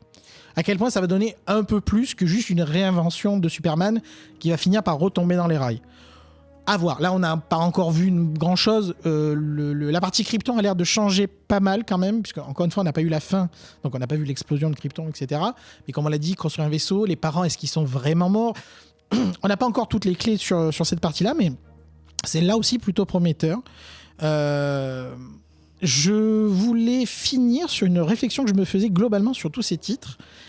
Quand on fait des lancements aussi importants, comme pour DC, avec la Trinité, mais qu'est-ce qui reste au titre classique de ces personnages? Parce que je rappelle qu'en parallèle, Superman continue à être publié, sans le Absolute, Batman continue à être publié, et pareil pour Wonder Woman. Et donc, il y a ce côté, tu te fais concurrence à toi-même. Donc, je ne sais pas si les autres séries vont s'en tirer si bien que ça, surtout que, pour information, c'est un carton déjà aux US, les 3 séries. Du coup, je suis curieux comment va se passer la dynamique avec l'univers classique. Est-ce qu'il va phagocyter les titres disponibles en absolute, ou est-ce que ça va vraiment rester une petite parenthèse un peu à part? Voilà. Donc, franchement, j'ai vraiment beaucoup aimé. Comme le disent nos patronautes sur Krypton, il y a une séquence avec Lara. Ah, ça envoie du bois. Voilà. Et donc, c'est une réactualisation plutôt maligne, avec des enjeux, bien sûr, qui sont assez... toujours pareil, Jason Aaron, c'est qu'il va pas alourdir le récit, mais il va faire des parallèles avec des problématiques existantes aujourd'hui, l'environnement, les IA, etc. Et c'est pas, je vais pas dire le mot interdit, mais c'est bien amené. C'est pertinent avec le récit qu'il est en train de raconter. Donc écoutez, pour moi, c'est un grand oui, tout simplement. Un très grand oui donc pour Egon sur ce Absolute Superman. Cherno, avant d'attaquer sur XT qui fait une moue. Ouais, en fait, il faudrait pouvoir mettre dans... on va prendre des photos et les mettre dans le... On fera des emojis avec. On fera des emojis. Du même materials. Alors, je suis d'accord avec tout ce que tu as dit, sauf que... Mais ouais, le mais. Le dessin est très beau. Comme pour Wonder Woman et pour Batman, j'aime bien le côté nouveau costume, nouveau pouvoir, ça c'est intéressant. Parce que justement, on ne connaît pas les limites. Nos héros, on les connaît. À force, ça tourne toujours un petit peu pareil. Là, on a des nouvelles choses intéressantes. En plus, on le met dans un contexte de Krypton. Donc, est-ce que ces pouvoirs sont toujours liés au soleil rouge, pas soleil rouge? On ne sait pas trop. D'où l'idée du costume qui s'appelle Sol, justement. Qui s'appelle Sol. Comme de par hasard. Il se couche dessus, du coup. Oui. Ouf. Ah là là, cette fièvre qui revient en 2025 avec force. Ouais. L'histoire aussi est pas mal, enfin est intéressante. Dessin, vous pouvez même voir sur internet juste quelques pages, comme ça c'est très très beau. Mais je me suis ennuyée. Ah ouais? Ah ouais. Okay. Je suis désolée parce que ça a l'air très... non, je suis même désolée pour moi parce que ça a l'air cool. Mais j'arrive pas, j'accroche pas. Je trouve très cool le coup des bracelets qui lui fait faire des bras points un peu y a un côté très Goldorak dans tout ça. Non, mais vraiment. C'est la thématique. Ouais, c'est la thématique. En vrai, c'est pas absolu, c'est Goldorak. Et non, vraiment, je me suis ennuyée en termes d'histoire. Parce que, un peu comme pour Wonder Woman, je dis ok, so what? Bon, il a les galères, on voit les parallèles par rapport à l'histoire d'origine. Mais maintenant, il se passe quoi? C'est quoi le plot? Est-ce qu'il va être un super-héros sur la Terre? Est-ce que c'est complètement autre chose? Je suis un peu perdue là-dessus. Contrairement à l'issue 1 dans Batman qui avait réussi à me faire oublier, alors pas oublier mais dire ok, oublie ce que tu sais sur Batman, on te propose un nouveau truc, j'y vais. Là, je n'ai pas réussi à me détacher du Superman que je connais pour pouvoir accepter celui-là. Alors j'ai pas de problème avec la nouveauté, c'est plus à lâcher les choses anciennes. Et là, ouais, ça n'a pas réussi pour moi à faire la bascule. Alors que même Wonder Woman, ça a plutôt bien marché. Là, j'ai pas. Est-ce que cette bascule, elle est aussi mitigée à cause de la présence de Lois Lane, par exemple, qui a un rôle quand même qui va vite se rapprocher de ce qu'on a déjà connu Non, même pas. En fait, même Lois Lane, ça m'a pas choqué parce que même dans le récit classique, son père, il est militaire. Enfin, bon. Donc ça m'a pas choqué. J'y voyais une logique. Non, c'est vraiment. Ou alors, on m'a mis dans l'action trop vite, genre, sans m'y préparer. Il y a un peu moins de flashbacks dans celui-là par rapport aux deux autres. C'est peut-être ça, je ne sais pas. Donc là, je vois bien que c'est un truc par rapport à moi et ce qui me touche. Ça reste un bon comics. Enfin, objectivement, c'est bien raconté. C'est très, très beau. Il y a des choses intéressantes. Juste, moi, ça m'a pas touché. Voilà. XT, ça t'a Plus. Ça t'a plu? Oh, ça t'a plu. Quel farceur. Donc même comme ça, tu fais des grimaces. Mais Ah, c'est clair. Mais. Non, moi, il y a un truc, mais. là où pour le dessin, en effet, Sandoval, c'est très chouette. C'est la colo où j'ai pas du tout aimé. Ah, c'est particulier. Moi, ça me va, mais je comprends. La colo, je pense qu'elle va très très mal vieillir. Mais bon. C'est-à-dire qu'est-ce que tu ressens dans 10 ans, on verra ça. On dira c'était très 2020. 2020 corps quoi. Trop lumineuse pour toi, la colo?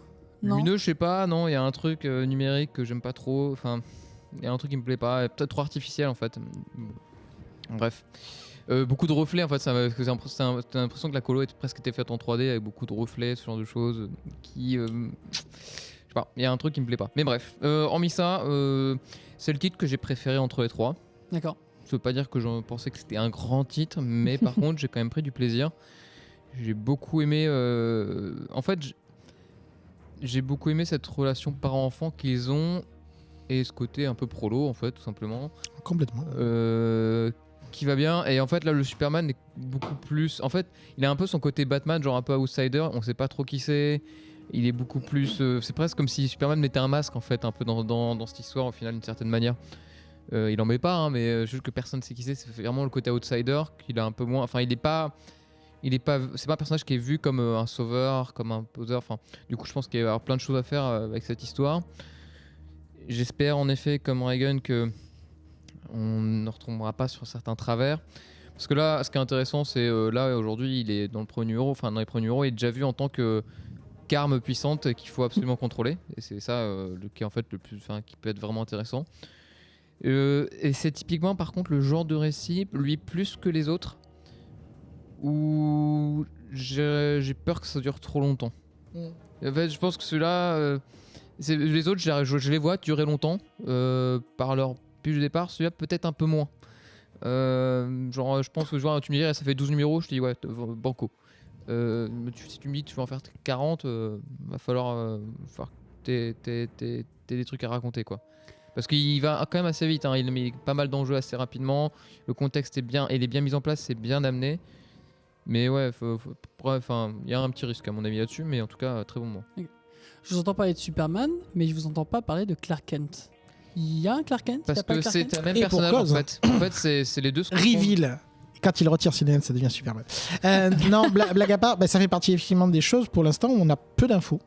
Ouais, c'est la même personne. En fait, il n'y a pas l'air d'avoir d'identité Ah, on sait cachée. pas. On sait pas, mais le personnage. Enfin, il n'y a pas l'air d'en avoir plus que ça. En fait, En fait, ce qui est sous-entendu, c'est pour ça que je parlais à un moment donné bidonville, sans-abri, etc. Il a l'air de faire. Encore une fois, on a très peu d'infos, mais il a l'air de ne faire que ça, effectivement. Mais si ça se trouve, l'issue prochaine, on voit qu'il a un boulot dans un endroit paumé et on découvre qu'en fait, il fait ça sur son temps libre. Là, on n'a pas d'infos. Mais la manière dont c'est amené, effectivement, il a l'air de se concentrer surtout sur aider son prochain, entre guillemets. Un héros dans sa quête, quoi. Il n'y a pas de double vie, en fait. Il n'y a, Ouais, pas la notion de double vie comme elle l'est dans le Mais à confirmer, par classique. contre. Là, vraiment, on ne sait pas. J'ai l'impression que ça peut aussi s'expliquer puisque dans le Discord on nous dit que la partie Krypton se passe 6 ans avant Oui, tout à fait. le présent. 6 ans avant, peut-être moins le temps de créer, on va dire, une vie parallèle sur Terre parce qu'on ne sait pas encore combien de temps Ouais, dure. de 12 à 18 ans, entre le temps, il a eu le temps d'avoir des enfants, de se marier. Oui, Et je pense que Krypton a encore des choses à révéler au niveau de l'histoire, du coup. ouais. Ouais. Je pense que ça ne s'arrête pas juste à l'explosion, peut-être un peu plus loin. Tout à Et fait. puis la navette, il part avec ses parents, il est pas tout seul. Donc quid de sa cousine Kara. Enfin voilà. Là, il y a beaucoup encore d'interrogations. Et je pense Ouais. qu'il y a moyen d'avoir des choses chouettes autour de Est-ce ça. qu'on aura une quête spatiale avec les parents beaucoup Dans la zone d'interrogations, fantôme. Allez, go. Hein Bon, donc encore un peu de suspense autour de ce Superman, même si sur les bases, peut-être le meilleur titre des trois absolus. Les goûts, les douleurs, hein, bien sûr. Ouais, pas forcément convaincu. Non. Moi pas convaincu. En fait, je sais pas trop dire. C'est exactement la même chose que pour Wonder Woman. Je ne sais pas où ça va. Le Batman, ils disent beaucoup de choses en peu d'ichou. On a Là, un petit peut-être c'est teasing à la fin de c'est peut-être un peu trop. Hein, Oui. un petit teasing qu'on Et n'a pas spoilé, mais on qui est, non, on qui est spoil pas. agréable. Et un générique de fin, une scène post-générique, voilà, qui est à la fin de la première issue Batman. Mais c'est vrai que c'est la même chose sur Wonder Woman et sur Superman, même si sur Superman on raconte plus de choses, on pose plus de bases, mais je vois pas où ça va. Pour l'instant. Donc c'était Absolute Superman, Absolute Wonder Woman et Absolute Batman, Batcube, présenté par vous trois. Merci beaucoup. On en fera peut-être une nouvelle fournée puisqu'il y en a 3 autres titres absolus qui arrivent, à savoir Absolute Flash, Absolute Green Lantern. Green Lantern Et Absolute True. Pardon. Martian Manhunter, qui vont être. On a des attentes, Regan, sur Oui. ces 3-là. Notamment sur le marché de Manhunter. D'accord, mais moi c'est celui de Green Lantern qui m'intéresse aussi. Ah, mais moi, les 3 m'intéressent. Mais je t'avoue que le design qu'a proposé Dennis Camp, j'ai beaucoup de questions. Ok, on en fera peut-être donc une nouvelle volée et ceux qui suivent un petit peu la VO des autres pourront peut-être repartir un peu sur qu'est-ce qui s'est passé. Est-ce que c'est toujours aussi intéressant?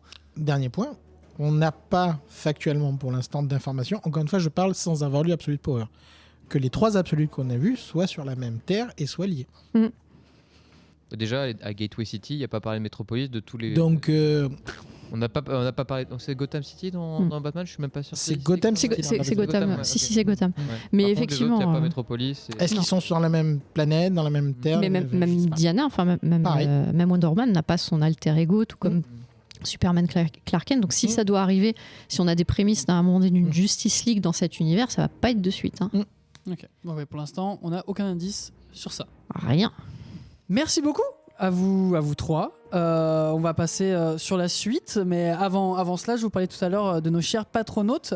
En effet, vous pouvez nous soutenir via Patreon, une plateforme de financement participatif ouvert à tous. Ainsi, vous aider à alimenter financièrement le vaisseau Hypersensas, notre collectif de podcasts plus variés les uns que les autres. Nous avons le Défaussé pour les jeux de société, le Contrecast pour les sujets de pop culture, Cinécure pour le cinéma de qualité, C'est cool c'est quoi, Whisperos, Kumité, 6388 ou encore le mystérieux 20th Century Toys qui ne cesse de disparaître et réapparaître. Donc on remercie. Ils reviendront. On remercie donc notre I'll be légende Yakbar, ainsi que Pims, Lionel et Fanny, Gigos, Perchak, Calunette, Zéphiriel, et je vais même me remercier moi, tiens. Et voilà. Merci à vous tous et à tous les autres patronautes de nous aider à continuer d'explorer tous ces univers. Et si vous voulez rejoindre l'équipage, vaisseau Hypersensas sur patreon.com, le lien est dans la description si je dis pas de bêtises. Bon, l'argent c'est bien, mais c'est pas le plus important. Hein. Bah non, nous c'est la lecture. Donc on va s'envoler vers le focus. Qu'est-ce que c'est le focus? Tout de suite après le jeu jingle. C'est anticipé. Absolument anticipé ce jingle, et oui. C'est le timing. Donc le focus, qu'est-ce que c'est? On choisit une œuvre terminée, on la lit entièrement et on vous spoil tout le plot sans aucun remords. On fait un peu la même chose que les reviews, mais on va jusqu'au bout. Mais là, il n'y a pas de remords. Ah oui, là, il n'y a pas de remords. Alors aujourd'hui, j'ai un petit peu menti. Oui, c'est une œuvre Marvel, mais oui, c'est une équipe DC Comics. Voilà, donc, parce qu'on va parler du Squadron Supreme, l'escadron suprême. On va attaquer les 12 numéros de 1985 signés Mark Grunwald Grunwald au scénario et Bob Hall au dessin. Je pense que Regan, c'est toi qui vas nous en parler. Tout à fait. On t'écoute. Donc, c'est une maxi-série en 12 qui est aussi sous-titrée le programme Utopie. Donc, il y a fort longtemps, Marvel et DC avaient tendance à se taquiner gentiment. Par exemple, les scénaristes Roy Thomas et Denny O'Neil, respectivement les scénaristes d'Avengers et de JLA, vont pousser la blague jusqu'à faire un pseudo-crossover indirect en se disant ce mois-ci, toi tu les fais combattre une pseudo-JLA et moi je les fais combattre une pseudo-équipe des Avengers. Donc ils créent des équipes parodiques le même mois de la publication. C'est quand même assez marrant. Et du coup, en 1969, DC crée les Champions of Angor, pendant que Marvel crée donc le Sinister Squadron, une version méchante, un pastiche de la Justice League. Cette Sinister Squadron est composée donc des équivalents de la JLA, avec Hyperion, qui est donc l'équivalent de Superman, en version atomique. Nous avons Power Princess, qui est l'équivalent de Wonder Woman, Nighthawk, l'équivalent de Batman, Amphibian, niveau subtilité, qui est l'équivalent d'Aquaman, Dr Spectrum, qui est l'équivalent de Green Lantern, avec un cristal à la place de la bague. Nous avons Weezer, qui est le speedster qui remplace Flash. Satan Soul. Non, pardon. Voilà. Les Weezer. Vous avez la ref.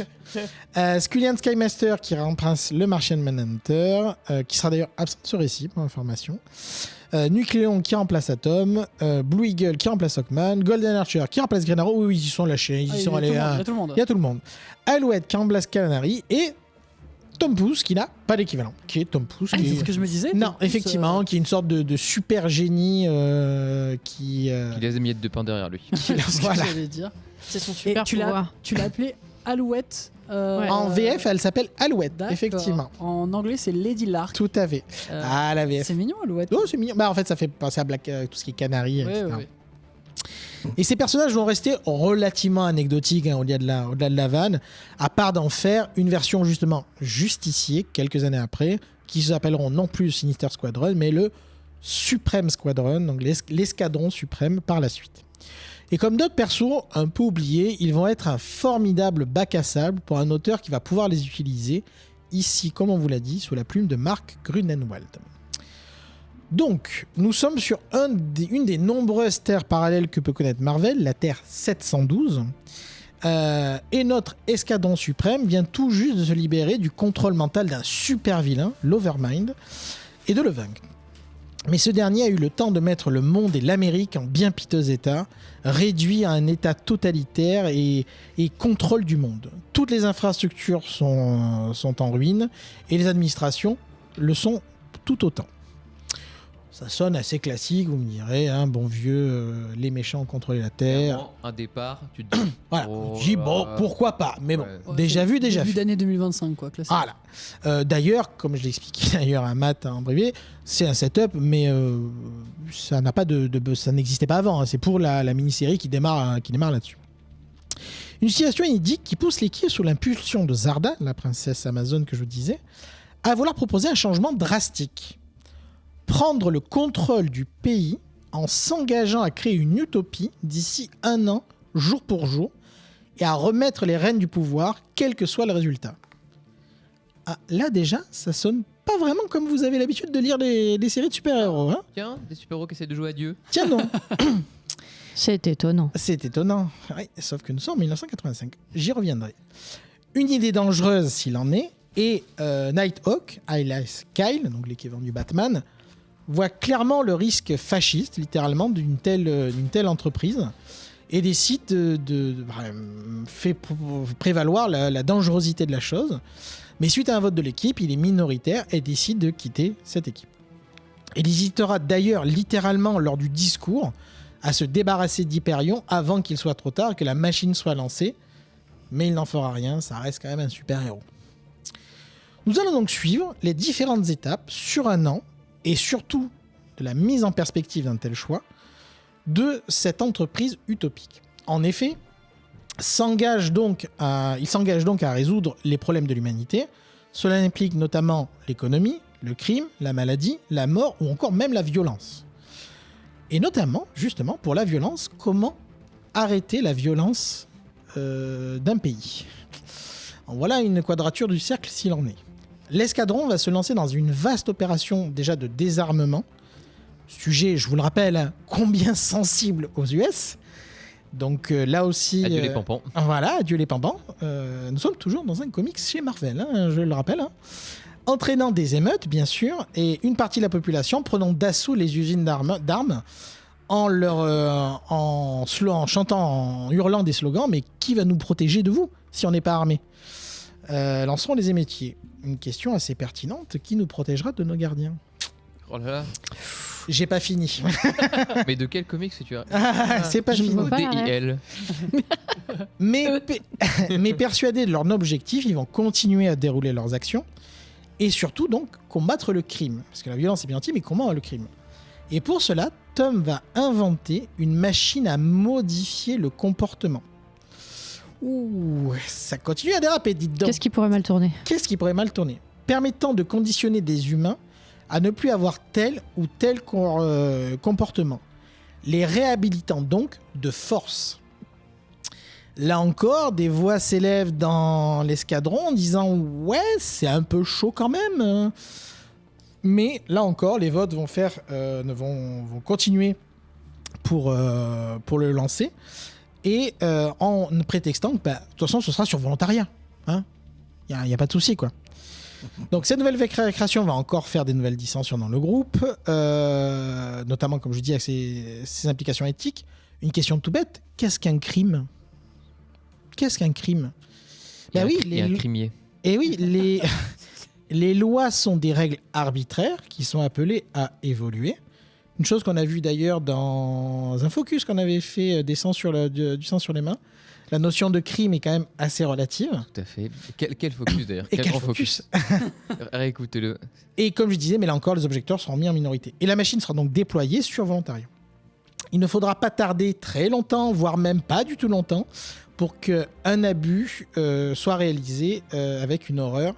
L'Archer Doré, que je vous citais tout à l'heure, qui est l'équivalent de Green Arrow, fraîchement éconduit par Alouette, à qui il s'était proposé en mariage, va se servir de la machine pour forcer Alouette à l'aimer de nouveau.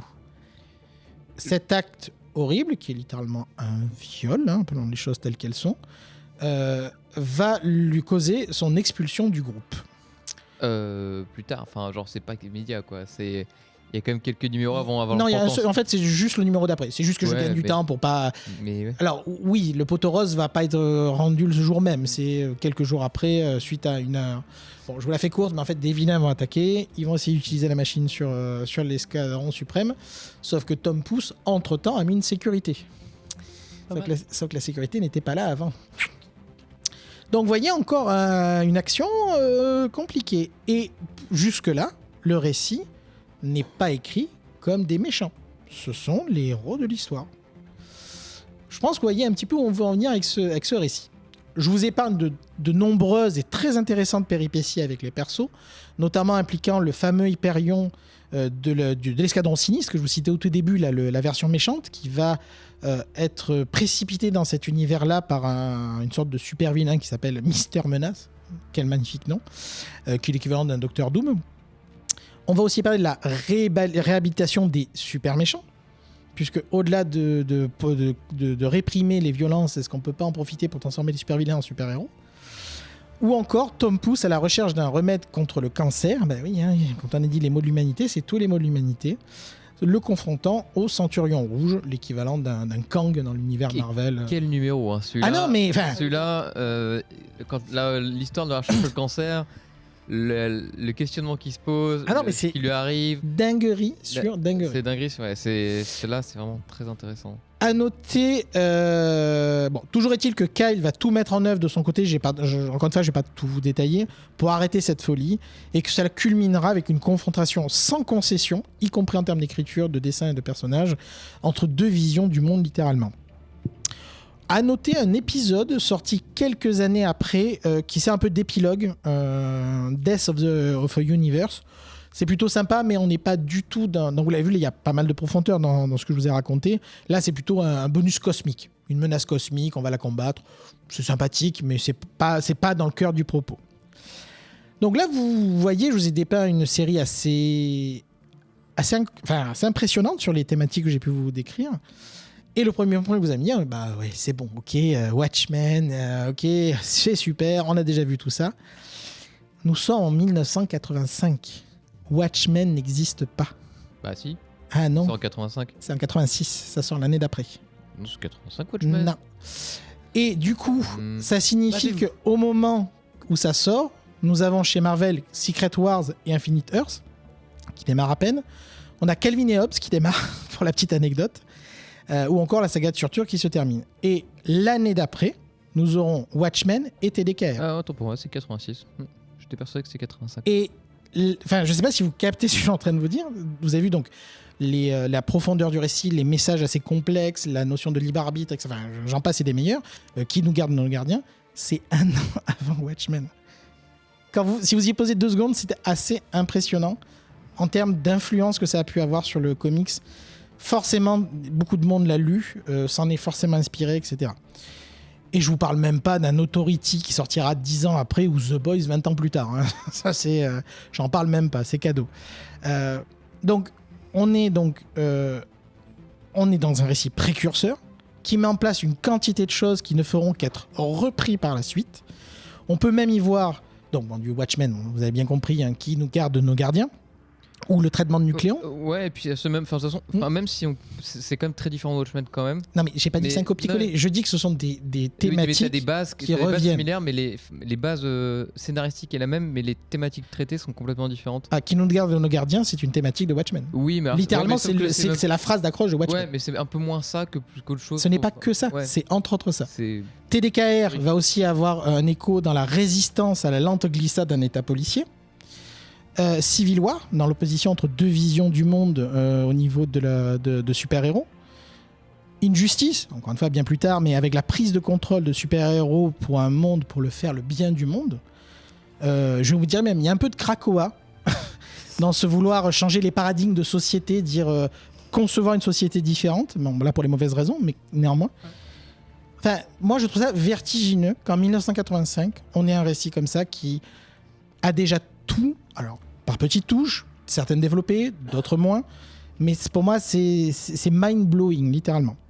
C'est aussi grâce à ce genre de récit qu'on voit des super-héros n'est pas une limite à faire des récits profonds. C'est pas parce que ça y a des capes et des collants qu'on n'a pas quelque chose à raconter d'intéressant. Et encore une fois, en 1985, c'est pas si évident que ça de raconter ça. La notion de libre arbitre, donc évidemment, qui est un enjeu essentiel hein, du run. D'ailleurs, comme je disais, on les présente pas comme les méchants. Hein. C'est un choix de société. Les vilains sont relativement anecdotiques d'ailleurs. Clairement, les vilains sont plus là pour faire avancer le récit et les mettre, les confronter à leur choix plus que douteux, hein, clairement. On est donc du coup très loin du récit américain. Pour info, le récit est même assez dur. Il y a des morts. Il y a des morts marquantes. Très vite. Et en fait, c'est Très rapidement d'ailleurs dans le récit. et pas des morts façon oh zut, le vilain lui a cassé la gueule. Non, c'est vraiment des morts, on parle de maladie, Ah mais on parlait du viol tout à l'heure. tout à fait. Il y a des confrontations entre. Bon, pareil, je veux pas trop en dire plus. On en a déjà dit beaucoup, mais enfin, c'est cru. Enfin, c'est cru. Encore une fois, Il y a des accidents. il y a des accidents, quoi. Voilà. Mais vraiment, ça fait pas de compromis là-dessus. Après, voilà, donc je vous ai dépeint quand même un truc assez élogieux pour moi. Tout n'est pas parfait. Nous sommes en 1985. Certains sujets sont mal traités ou un peu survolés ou carrément pas encore assez éveillés, pour dire ça comme ça, inévitablement.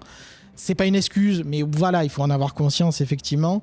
Notamment les relations amoureuses, même s'il y a quand même des idées intéressantes, je trouve. Ouais, il y avait quand même quelques trucs. Par exemple, sans en dire plus, Zarda, par exemple, est en couple avec un homme qui a 60 ans, 70 ans, enfin 80 ans. parce qu'elle ne vieillit pas.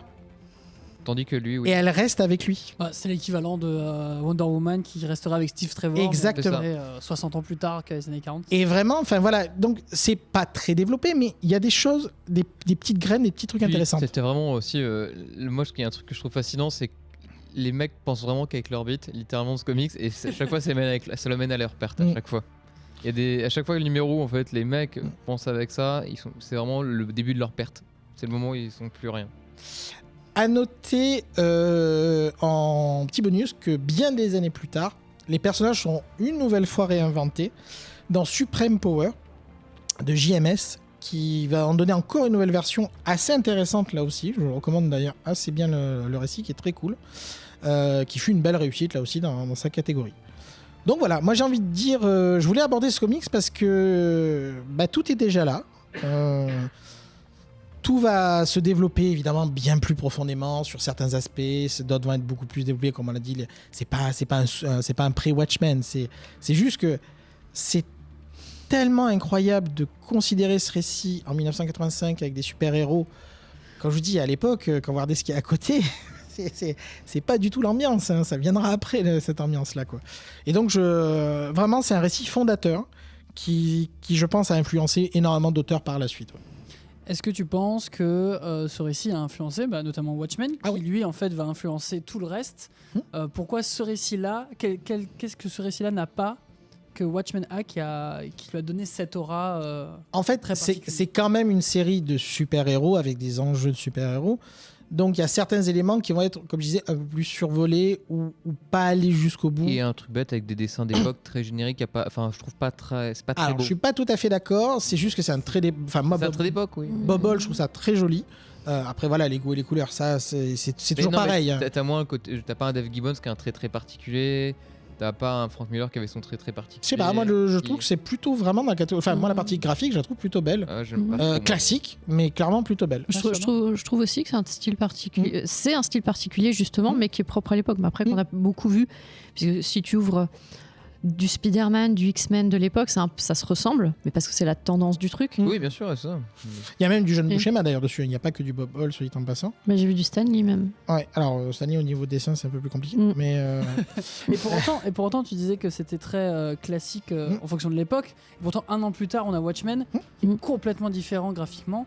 Et je pense que c'est ce qui a peut-être un peu plus marqué les gens. C'est-à-dire qu'en plus d'avoir une histoire qui est très proche de ce Escadron Suprême et donc très moderne, tu as aussi un dessin qui change des habitudes de l'époque.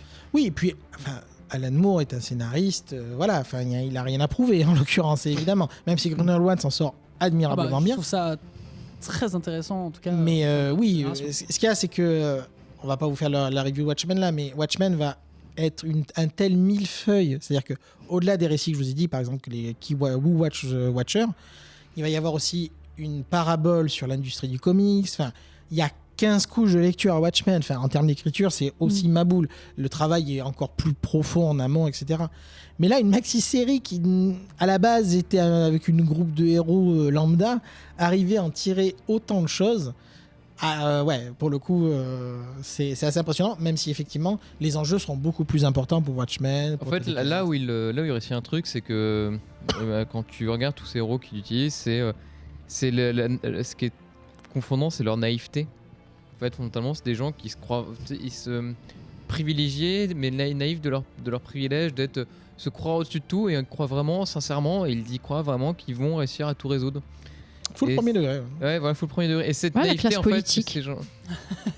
fait, c'est en effet ce côté-là qui ressort. Et les gens veulent faire bien, ils ont vraiment envie de bien faire. Mais ils oublient qu'ils sont eux-mêmes en fait des hommes, enfin des faillibles. Voilà, faillibles.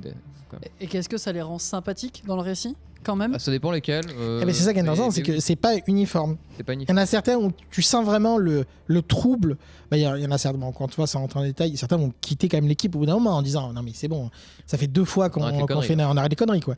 Il y en a d'autres qui vont y aller à fond, peu importe les conséquences. Il y en a qui vont trahir. Il y a une myriade de comportements humains différents. Il y en a qui vont rester pour orgueil, il y en a qui vont rester par loyauté aussi. Ça, c'est d'ailleurs, l'histoire de loyauté vraiment, il y a vraiment un personnage vraiment qui est plus intéressant que les autres. Pour moi, ça reste un pouce. Honnêtement, c'est le personnage qui a le plus de le plus de lore, on va dire, le plus conflictuel. C'est celui peut-être le plus ambivalent, vraiment. Enfin, c'est qui doit faire les choix difficiles. C'est peut-être un de ceux qui a des choix difficiles à faire et peut-être où tu peux peut-être te rapprocher plus en tant qu'humain. Enfin, le côté tu sens très trituré plus que d'autres, on va dire. Les autres savent un peu plus ce qu'ils veulent. Ils sont vilains, mais ils le font. Ils savent peut-être qu'ils vont faire un acte répressible, mais ils assument beaucoup plus. Enfin, il y a beaucoup moins de remise en question d'eux-mêmes, alors que Tom Pouce c'est un personnage qui se remet beaucoup plus en question. C'est ça qui est un peu fascinant. Et tu as aimé cette lecture, XT? Ouais, Qu'est-ce que t'en as vraiment foncièrement pensé? Tu l'avais déjà lu? Ouais. Je l'avais lu il y a un moment, mais c'était, je crois que c'était à 4 ans la sortie, quoi. Ou je sais plus, c'était quelque chose comme ça. Mais oui, enfin, ça fait partie du panthéon de cette époque, hein, vraiment, je pense. Parce que des récits aussi simples dans leur manière de le montrer, sans mettre autant. En fait, c'est rare des récits qui sont vraiment intéressants, sans en mettre des couches, sans mettre plusieurs couches de lecture, etc. Et ça fait partie de ces trucs qui sont entre guillemets sans énormément de couches, mais qui rendent chaque page intéressante parce qu'en effet, les questions sont posées ouvertement et elles sont jamais complètement répondues. T'as un peu, quand on parlait des armes et de la machine qui a fait contrôler les comportements. Quand ils abusent de cette machine, t'as cette question un peu facile, mais tu te dis, qui aujourd'hui revient dans les discours typiquement aux US, qui est mais qui est responsable, nous qui lui avons mis l'outil entre les mains ou lui qui l'a utilisé de mauvaise manière?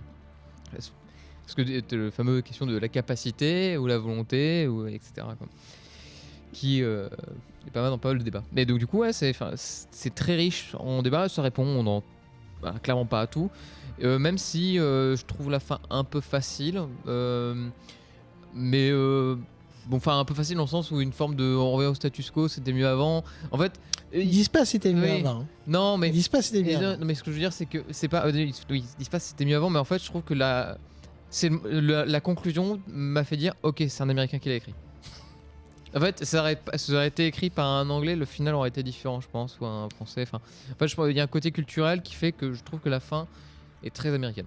On peut en parler de cette fin d'ailleurs, mais parce que finalement c'est un récit qui a été écrit et pensé pour faire 12 numéros. C'est un truc d'ailleurs qui est assez marquant aujourd'hui dans les comics modernes. On n'a plus trop ça puisque c'est un peu en fonction des ventes. Là vraiment, dès le premier numéro, il est marqué numéro 1 sur la cover de l'issue, numéro 1 sur une mini-série de 12. Donc ça va jusqu'au 12. Est-ce que vous avez l'impression qu'avec cette conclusion, vous avez l'impression que c'est vraiment maîtrisé de A à Z? Ou sur la fin, on est sur la fin malheureusement de pas mal d'histoires. Non, c'est maîtrisé de A à Z. Maîtrisé de A à Z. Ouais, c'est maîtrisé. Mais pour toi, tu trouves quand même que c'est. Moi personnellement, la fin me convainc moins dans son message, on va dire, que, parce que c'est. Non, c'est pas facile. C'est juste, c'est vraiment pas la question de facile ou pas. C'est juste que il donne certaines réponses, on va dire, à un certain point de vue, on va dire, sur toutes les questions qu'il a posées, pas à toutes. Et c'est une réponse très américaine. Mais c'est pas négatif ou positif, en fait, c'est juste comme ça. Et oui, je partage peut-être pas les mêmes valeurs personnellement, donc forcément, à moi, ça me convient moins, mais ce n'est complètement personnel, quoi. Et c'est pour toi, Regan, tu partages un peu cet avis? Non, comme je disais, en plus, il y a un petit épilogue. Alors, comme je disais, l'épilogue est pas extraordinaire, mais ça aborde du coup un tout petit peu la reconstruction après. Ouais, c'est vrai. Du coup, c'est intéressant pour ce moment-là. Alors, c'est quelques pages, hein. Comme je dis, après ça part en cosmique, etc. Mais du coup, on a ce petit supplément qui colle bien avec le récit. On voit qu'il voulait, nécessaire, de toute façon. Voilà, il voulait faire ce petit supplément pour dire, on les a pas juste laissés comme ça. Évidemment, il y a des choses qui sont passées après. Donc non, moi la fin me convient. Et surtout, il y a vraiment une partie, c'est qu'il n'essaie pas de forcer certains éléments. Ça vient naturellement. Il y a des show don't tell, hein, comme on dit, même si alors, c'est un récit de 1985, soit en passant, on en parle avec Matt. Il y a des encarts, il y a des bulles de pensée. Non mais je préfère le dire. On va avoir feuilleté un peu. Qu'est-ce que c'est bavard. Mais c'est pas moins bavard qu'un Tom King dans certains cas. Donc, j'ai compris qu'il y avait une raison économique aussi. Oui, voilà. Donc, pour la partie encart, pour la petite anecdote, quand un scénariste à l'époque était payé au mot, c'était bien de rajouter des petits encarts qui racontaient ce qu'il y avait exactement d'affiché dans une case. Ça fait des mots en plus. Bon, bref. Non, je trouve que la maîtrise est plutôt bonne. On a l'arc d'information qu'on avait besoin et Vraiment, enfin moi c'est un Oui. truc que j'avais lu pareil un peu à l'époque, alors pas en 85 évidemment, mais Regarde, bien sûr que si. hein, quand même. voilà. Mais vraiment c'est une lecture tellement marquante, c'est enfin Et c'est fluide aussi à lire. C'est Oui. pas lourd. ouais.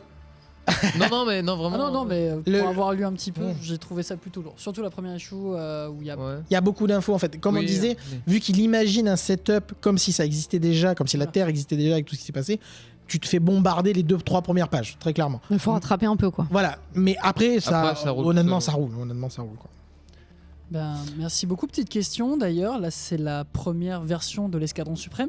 Oui. Il y a eu d'autres titres Tout par à la fait. suite. Est-ce que vous, qui avez peut-être lu d'autres histoires de l'Escadron Suprême, est-ce que c'est un groupe qui va évoluer ou qui va finalement retomber dans ces mêmes travers mais de manière différente, sur des thématiques différentes? Est-ce que finalement l'Escadron Suprême, c'est pas un peu pour Marvel, un peu la team facile pour se questionner sur des sujets de société ou Non, dedans. c'est pas quelque chose qui est revenu fréquemment.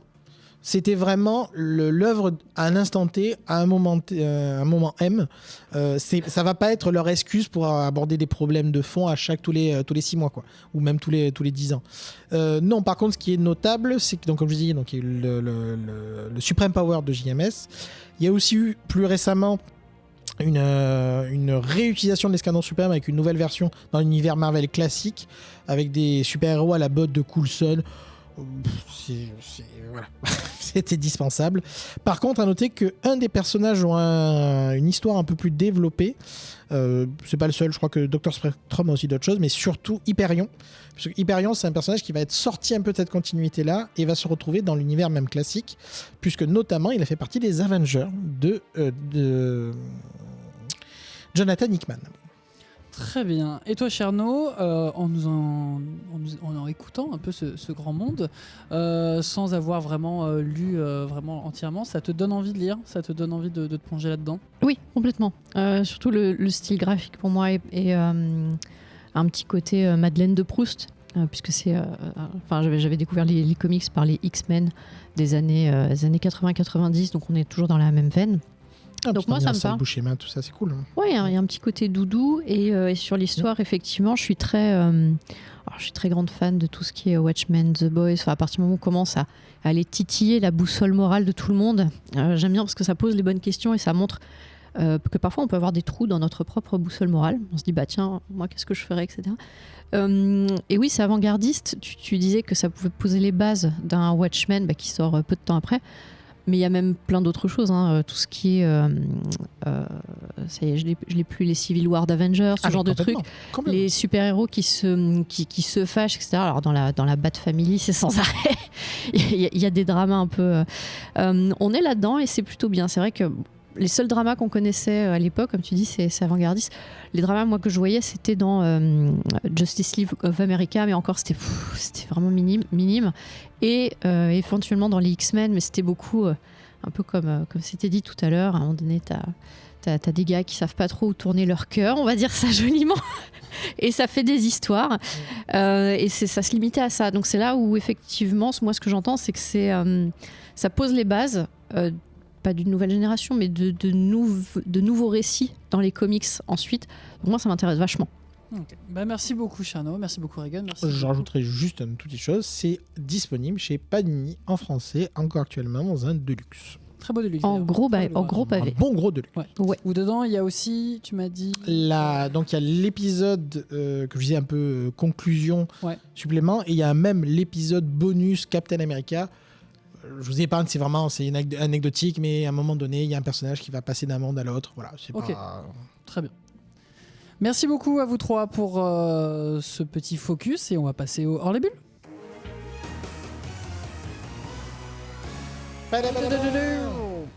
Avant d'attaquer cette dernière partie, je vous rappelle que nous sommes présents sur tous les réseaux sociaux avec le Bouya Comics Club.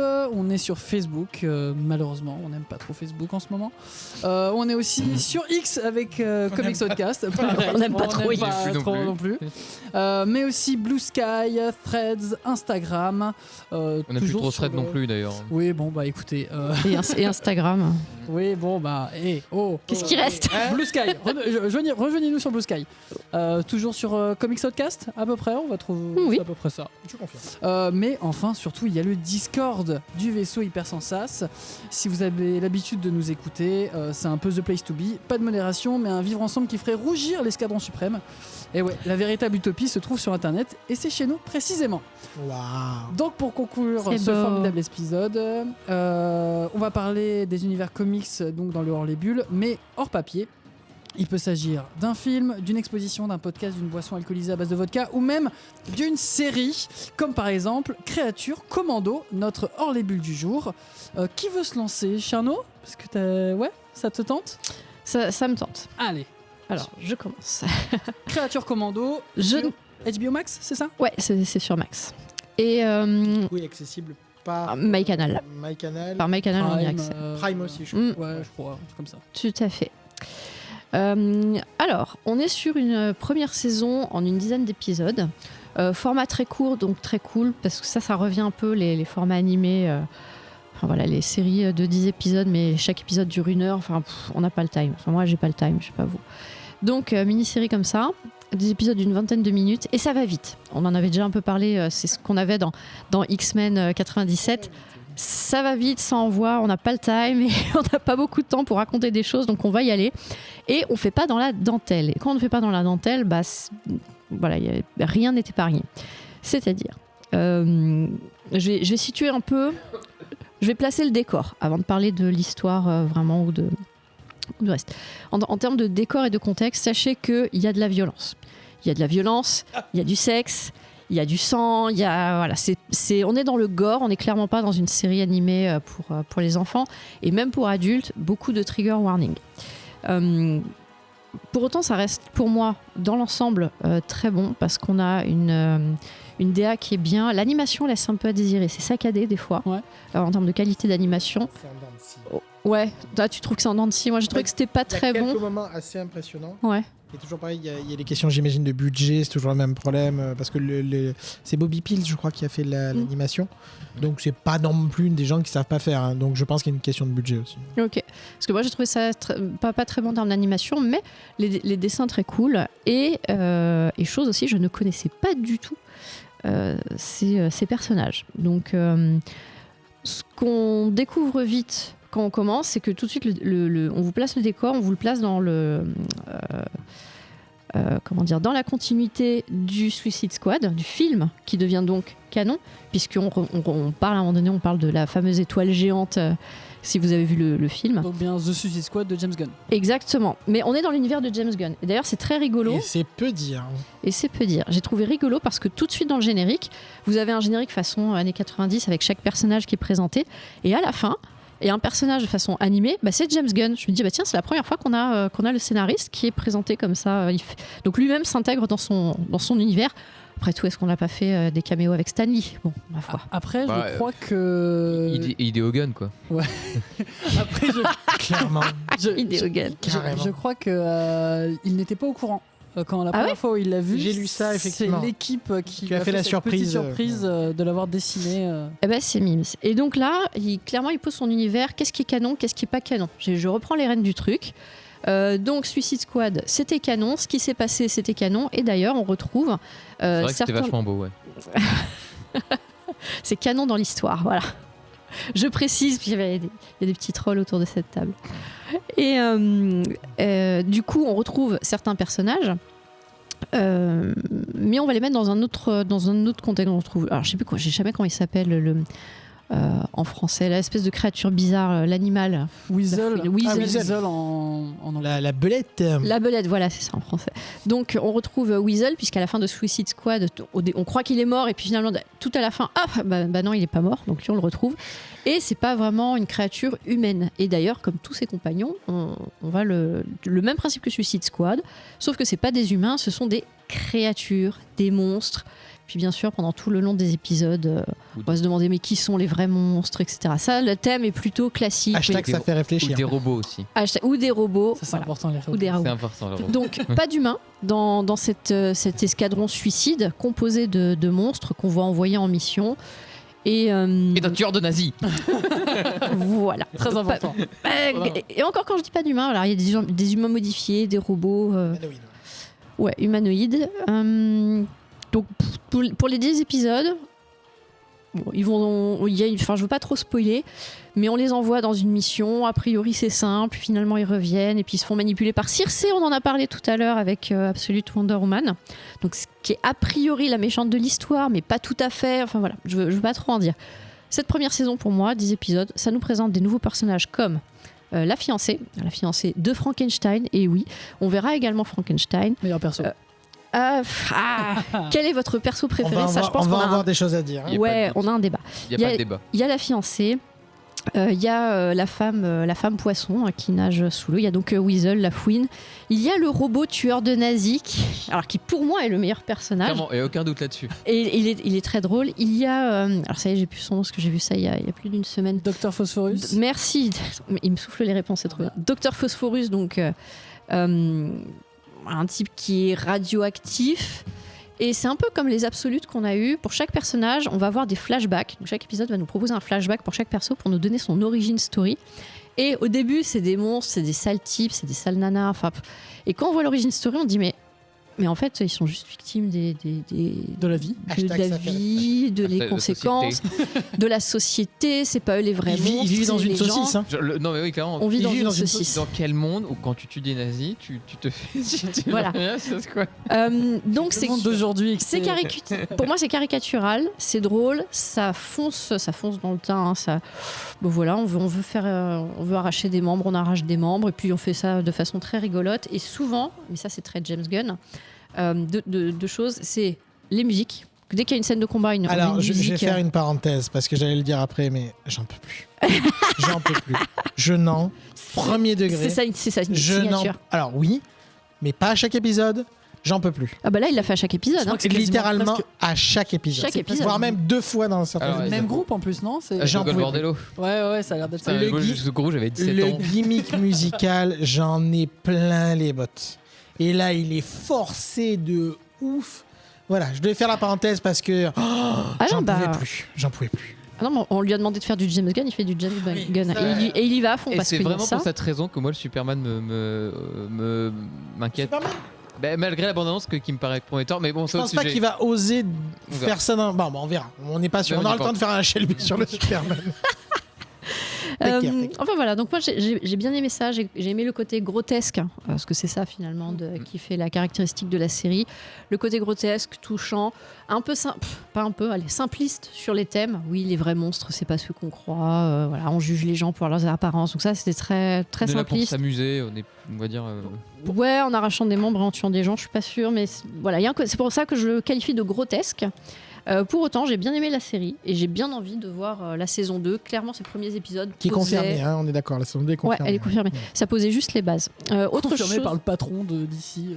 Il fait ce qu'il veut de toute façon. Non, c'est ça. Et autre petite chose assez sympathique, moi je l'ai vu en VO, je pense qu'en VF, j'ai vu des épisodes en VO, des épisodes en VF. D'accord. Si ma mémoire est bonne, ça y est, je me mélange. C'était il y a longtemps et j'avais la grippe. Mais les voix sont respectées par rapport à l'univers de James Gunn. C'est-à-dire que les acteurs qui vont incarner les personnages dans les futurs films sont ceux qui ont doublé les personnages qui apparaissent déjà à l'écran. C'est-à-dire ceux que vous avez vus dans l'animé, ils apparaîtront dans les films et c'est les mêmes acteurs qui ont doublé. Et d'ailleurs, certains traits, notamment je pense à Professeur Phosphorus, étaient très réussis puisqu'on reconnaît l'acteur avant qu'il soit transformé. Donc ça c'est plutôt cool et ça reprend bien sûr les voix des précédents films que James Gunn a considéré canon comme Suicide Squad dans l'intégrant. Voilà. Exceptionnel Alan Tudyk qui joue le Dr Phosphorus qui est parfait, juste parfait. Au début bof et après drôle. Voilà, j'ai beaucoup parlé, je vous laisse. Petite question, il te manque pas un personnage avec Frankenstein ?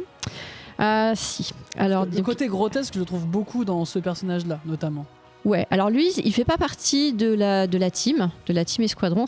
Donc la fiancée est un peu le leader non officiel de la team, de The Bride. Et on découvre son histoire. Donc la fiancée de Frankenstein. Si vous redit le roman, donc Frankenstein, il va voir le monstre, il va voir le professeur. Il dit moi aussi, je veux une fiancée.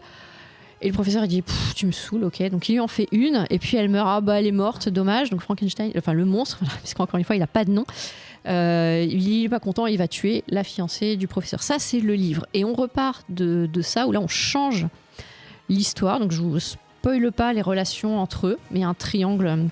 Il y a un triangle que j'avais pas vu venir, un peu incestueux, je sais pas, voilà, malaisant, et tout est malaisant d'ailleurs, puisque Frankenstein est le plus gros forceur de l'histoire des comics, puisque ça fait des siècles qu'il court après la fiancée. Voilà, comme les gros forceurs qu'on connaît, avec les mêmes arguments qui feront sourire ou sourire jaune si vous y avez déjà été confronté malheureusement. Les arguments de forceur, non, mais si elle me rejette, c'est parce qu'en fait, c'est pour m'intéresser. On sait très bien qu'une femme qui dit oui tout de suite, c'est pas bien. Enfin, je vous passe, c'est affreux. Mais Frankenstein est affreux et voilà. J'aime pas beaucoup le perso. D'accord. Merci beaucoup, Il me Charlotte, saoule. pour cette présentation. Qui veut... XT, tu veux nous parler un peu de ton personnage préféré, peut-être? Oui, en oui. fait, la série, moi j'étais encore James Gunn. Je suis pas un grand fan de James Gunn. En fait, disons que j'en ai un peu ma claque, un peu comme Reagan avec ses gimmicks. Maintenant, ça me saoule un peu. J'aimais bien, mais le problème, c'est que c'est un peu le genre de réalisateur qui sait pas se renouveler, qui fait toujours la même chose. Et ça marche. Ça marche. Enfin, c'est pas nul fondamentalement, c'est juste un ras-le-bol. Mais il m'a eu. Et il avait un as dans sa manche quand même. Voilà, il a touché mon point faible avec le meilleur personnage, donc qui est le G.I. Robot, J'adore aussi. Qui du coup a une backstory géniale. Quand il se fait abandonner, il se fait rattraper par une famille. Et qui se retrouve à ce meeting, ça me fait mourir de rire. Faut pas spoiler, mais c'était énorme. Oui. Et il faut bien comprendre qu'il n'a qu'une seule envie, qu'une seule personnalité, qu'un seul but dans la vie, c'est de tuer des nazis. Et ça en fait un gag continu à chaque fois qu'il est à l'écran. Malheureusement, pas assez longtemps, pas assez souvent. Et du coup, ça m'a fait beaucoup rire. Une fois passé un certain moment de la série, du coup, ça devient vachement moins marrant. J'ai pris beaucoup moins de plaisir du coup à la regarder. J'avais plus envie. Donc bon, en gros, j'ai plutôt passé un moment. C'était chouette. Il y a quelques côtés. En fait, quand ça veut faire dans l'émotion, l'idée est bonne, mais le problème c'est que c'est tellement grotesque à côté que t'en perds un peu. Pas. Ouais, ça marche pas très bien. Ça marche pas. Alors que ça pourrait être vraiment touchant, quoi. Il y a des trucs, tu dis ah ouais, genre ouais, ça aurait pu faire un super truc, mais à côté du grotesque, parce que t'as ce montage parallèle entre le présent et le passé, le présent qui est toujours un peu plus grotesque que le passé, qui peut être très tire-larme, enfin très vraiment mélo, quoi. C'est du mélo des fois, et c'est une bonne idée fondamentalement. Ouais, mais ça mélo, voilà. Genre. Oui, voilà. Voilà, c'est ça. Imaginez-vous que je fais d'aller gratter sur les coins. Hein. Notamment sur le personnage de Weasel. Oh là là. Le personnage de Weasel, Ouais. sur les formes. C'était tellement fort. Mais elle, et puis j'ai pas le nom du personnage, Fish, le poisson. Nina Marzowski. Ouais. Et puis voilà. Et puis voilà. Mais est-ce que cette saison 2, tu la regarderas? Non. Enfin Oui, en vrai, On te non. promet- mais parle selon ton cœur. Non, ça m'intéresse pas en on fait. te promet quelque chose pourtant Et- à la fin de la saison 1. Oh, tu sais, moi, les promesses. Les promesses n'engagent que ceux qui les écoutent. Des paroles, quoi. Mais non, ça m'intéresse pas plus que ça, parce que j'ai eu ma dose. Si c'est pour refaire la même chose avec le trait James Gunn qui est tendance un petit peu à me fatiguer, je suis pas spécialement chaud pour un round 2. J'ai d'autres choses à voir dans ma vie, quoi. Très bien. Voilà. Regan, est-ce que tu veux mettre ta part de sel? Par où commencer? J'ai pas trouvé ça ouf, très clairement. On l'a dit, il y a des qualités, c'est pas le problème, mais c'est. Je vais entrer en détail, mais typiquement, c'est le genre de choses où tu passes pas un mauvais moment, et plus tu y penses, plus tu y repenses, et plus il y a des trucs qui vont pas. Et tu commences à énumérer, ça va pas, ça va pas, ça va pas, ça va pas. Je l'ai dit, le gimmick des musiques, j'en peux plus. Surtout que là, c'est forcé de ouf. C'est pas accompagné dans le récit, c'est pas naturel. J'ai pas du tout aimé ce gimmick-là. Bon, on dirait c'est un gimmick, on fait avec, on fait sans. Autre point, en fait, c'est Suicide Squad. C'est pas Créature Commando, en fait. Alors, en plus, on met sur la marchandise. Alors, sans spoiler, on imagine que ça va évoluer, mais on m'a menti sur la marchandise. Surtout que, en plus, Urban a sorti Créature Commando de Lemire et de Morrison, qui lui, pour le coup, est vraiment Créature Commando avec des enjeux différents d'une Suicide Squad. Ben, le compte n'y est pas, là. Le compte n'y est absolument pas. C'est vraiment une aventure de Suicide Squad, littéralement. Hein. Pour coup, oui, ça n'est pas. Mais avec des monstres. Et encore, pas tous, tu vois. Phosphorus. Oui, des créatures. il y a des- C'est pas voilà. forcément des monstres. Ouais, de mais- manière Des, méchante, des c'est pas des pas humains straight. Mais tu vois, comment on peut dire. Il n'y a pas la créature du marais, il y a un petit peu avec la damoiselle de... Nina. Nina, Bah, merci. elle est inspirée. Enfin, pour moi, c'est. Un peu, mais tous les... Et Zobraï, mais Zobraï, tu vois, il lui manque une main. Zobraï, elle a 3 mains, normalement. Bon, bref. C'est un truc qui est marrant dans le comics. Weasel, il faut qu'il arrête avec son frère. Je vous en supplie, il faut qu'il arrête avec son frère. C'est le forcing permanent pour le ramener à chaque fois. C'est pas très drôle. Franchement, Weasel, c'est pas très drôle. C'est le forcing par excellence. Le scénario est complètement capillotracté. Mais genre, ça n'a aucun sens. Non, en effet, elle était pas là pour ça. de toute façon. L'aller-retour complètement nul avec des justifications alambiquées. Je vous donne pas les détails. Mais c'est du scénario à plein régime, en fait, quoi. Pour vous dire, et C'est Death Stranding, faut aller à droite et à gauche. véridique, hein. À un moment donné, Wow. je regardais l'épisode 4. T'es frotté à la mauvaise personne, chien. Je regardais l'épisode Idéo Gun. Je regardais l'épisode 4 ou 5, et en vrai, je sais pas pourquoi, je suis passé à l'épisode 7. Je ne m'en suis pas rendu compte. Ah oui. En fait, Bah, je comprends. vu non, que- non, mais vraiment, D'accord. je m'en suis pas rendu compte. Et c'est juste qu'à un moment donné, on voit un personnage qui est abîmé, qui s'est amoché. Et là, tu fais, attends, mais il s'est pris une tarte quand, tu vois? Tu pensais que c'était hors champ. Et c'est là que je me rends compte que non, j'ai raté 2 épisodes. Pourquoi? Parce qu'à un moment donné, on prend un chemin de traverse et au lieu de finir l'aventure que tu avais commencé, tu fais un détour. C'est pas bon signe en général, hein. Belle imitation de Weasel. N'est-ce pas? Oh mon dieu. L'animation, comme on disait, j'ai un peu du mal. Ouais, j'ai un peu du mal. J'aime bien ce que fait Bobby Peel d'habitude, mais je sais pas, c'était moyen globalement. C'était pas Pas très catastrophique. fluide, hein. Ouais, c'était pas ouf, quoi. Mais sinon, regardez tout ce que fait Bobby Pills. Hein, sinon, Oh. allez-y. Hein, ils font que des choses Et- géniales. Il y a quoi dans sa liste à Bobby Pills? Là, tu me le Ah. poses. Il y a des trucs avec les insectes, c'est incroyable. Oui, alors, moins de 18 ans, tout ça. Ah oui, carrément. La représentation de la femme, c'est compliqué. Ah, c'est ce que j'avais demandé. La C'est princesse. très compliqué. De quoi, qu'est-ce qu'on pense de la princesse? C'était pas nécessaire. On va pas entendre les détails, mais c'était pas nécessaire. Ça n'apporte strictement rien, honnêtement. Ouais, sursécurisé, c'est plus là dans l'idée. Ouais, mais moi, je croyais que ça avait un vrai intérêt derrière. Je me dis, bon, il doit y avoir un truc, quelque chose. Elle le manipule. Alors oui, mais non, mais et en fait, non, c'était gratuit. C'est- Ça voilà. ne sert à rien. C'est exactement le point de Frankenstein qui est malaisant. Hmm. Je me dis, mais pourquoi ils ont mis ça dans le récit? C'est pourquoi? Alors, par contre, comme on nous le dit dans le chat avec les patrons, il y a des fulgurances sur l'animation, hein, on n'est pas content. C'est juste que globalement, elle est pas ouf. À un moment donné, il y a un combat entre Phosphorus et un autre personnage qui est plutôt réussi. Mais voilà, c'est pas le cas. C'est Bah, assez. ils, savent inégal. ils savent vraiment mettre De en avant temps les en moments. temps, voilà, quand il y a la des scène à mettre moments en qui avant, fonctionnent, ouais. Elle déboîte et ils savent le faire comme il faut. Mais après, c'est même pas une série qui mérite, on va dire, une animation. Il n'y a pas tant de richesse que ça pour animer un truc de ouf, sauf dans les fameuses scènes d'action, quoi. Là, pour le coup, le studio, si vous regardez un peu les prods précédentes, ils s'amusent beaucoup plus avec des trucs beaucoup plus. Enfin, ils font n'importe quoi sur leur série. Pipoudou, c'est incroyable. C'était Vermine la série. Captain Laserhawk avec les personnages Ubisoft, c'est super. Voilà, les origin stories sont pas inintéressantes pour la plupart, hein, honnêtement, ça va. C'est souvent classique, hein, on va pas se mentir, mais c'est pas inintéressant. La violence graphique, il y a vraiment des moments où c'est gratuit. Enfin, genre, il y a des moments où ça pousse vraiment à fond. Alors, je sais que ça fait partie du délire.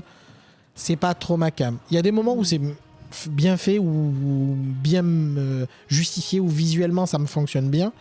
Il y a des moments où c'est vraiment on explose des boyaux pour exploser des boyaux, quoi. Donc un peu mitigé là-dessus, honnêtement. Tu vois, par exemple, Phosphorus, à un moment donné, je vous dis juste ça, à un moment donné, il veut faire taire un garde et la main passe littéralement au travers. Il y a une idée derrière, tu vois. Elle est trop chouette. Voilà, il y a une idée derrière. C'est pas toujours le cas. C'est pas toujours le cas. Oui, voilà, par exemple. On s'est compris sur le bateau. Ouais.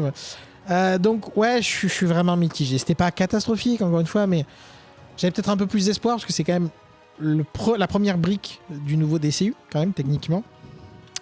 Et j'étais un petit peu clairement déçu.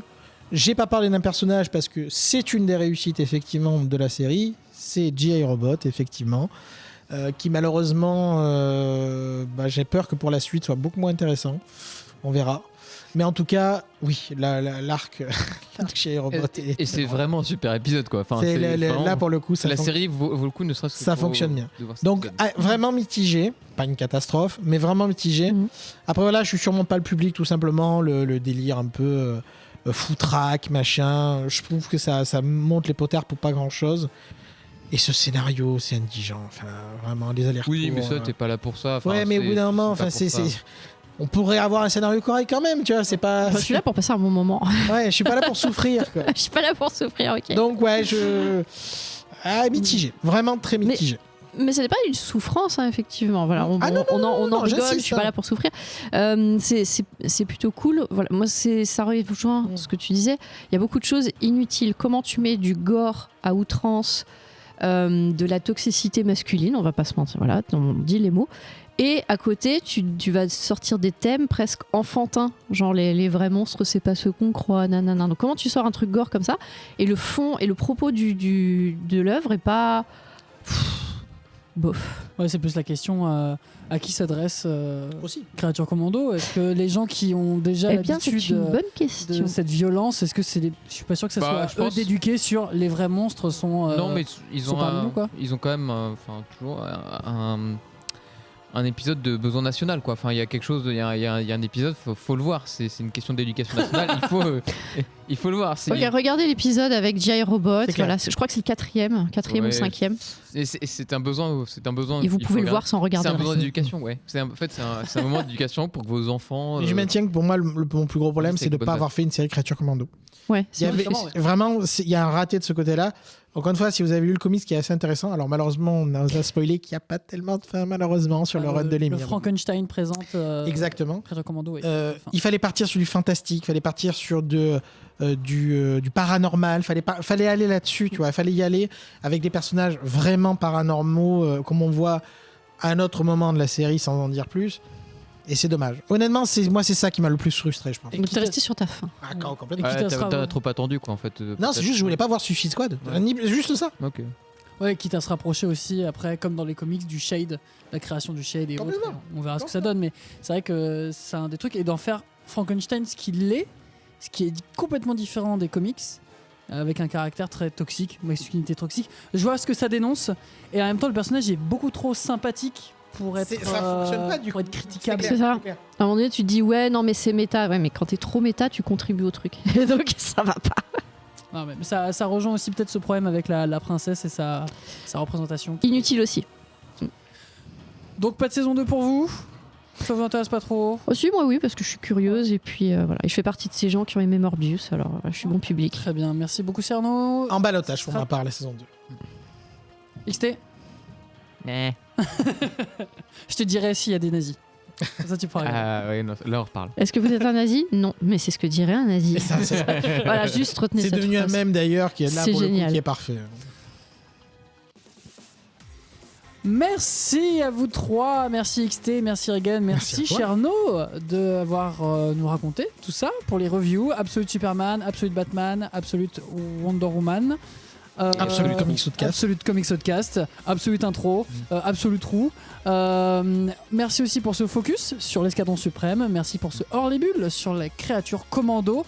Merci au Studio 17 de nous avoir accueillis. Encore des bisous. Et encore, surtout, Merci, un merci. grand merci aux patronautes. Où est-ce qu'on peut vous retrouver, vous trois? Cherno.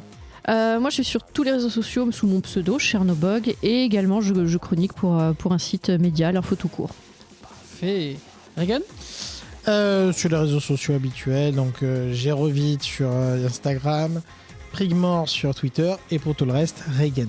Oh, C'est pas si compliqué. facile. XT. Sur Blue Sky, et Discord, et puis encore on est toujours au travail. Ah, que des bons sites. Merci Le grand N beaucoup, te merci à vous. On vous embrasse. Et on Je vous rajoute retrouve. juste une petite phrase, le temps file et les bouillas se rapprochent. Aïe, aïe, aïe. Il y a peut-être une date qui. Est-ce qu'on spoil une date?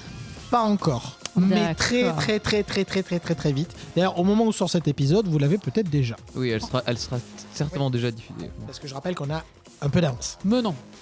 Tout le temps en retard, nous. Merci et toi, à et toi, on tous. te retrouve où? Ah, bah moi, on me retrouve sur le Discord, on me retrouve Pour l'instant, j'en sais rien. Blue Sky, rejoignez-moi sur Blue Sky. C'est bien, j'ai abandonné X. Je pense abandonner Facebook. Moi aussi, j'ai abandonné Lux. Ouais. Bah, félicitations, XT. Il y a peut-être trop de nazis là-bas. C'est exactement ce que dirait un nazi. Exactement. Pardon. Peut-être qu'il faudrait créer un robot internet, un bot qui. Un bot nazi. Mais je Un bot suis nazi. persuadée que sur des Discord, il y a des robots comme ça qui existent déjà, bien sûr. Merci à tous, gros bisous et on se retrouve très très vite pour un nouvel épisode de Comics Podcast. À Merci. bientôt. Bye bye.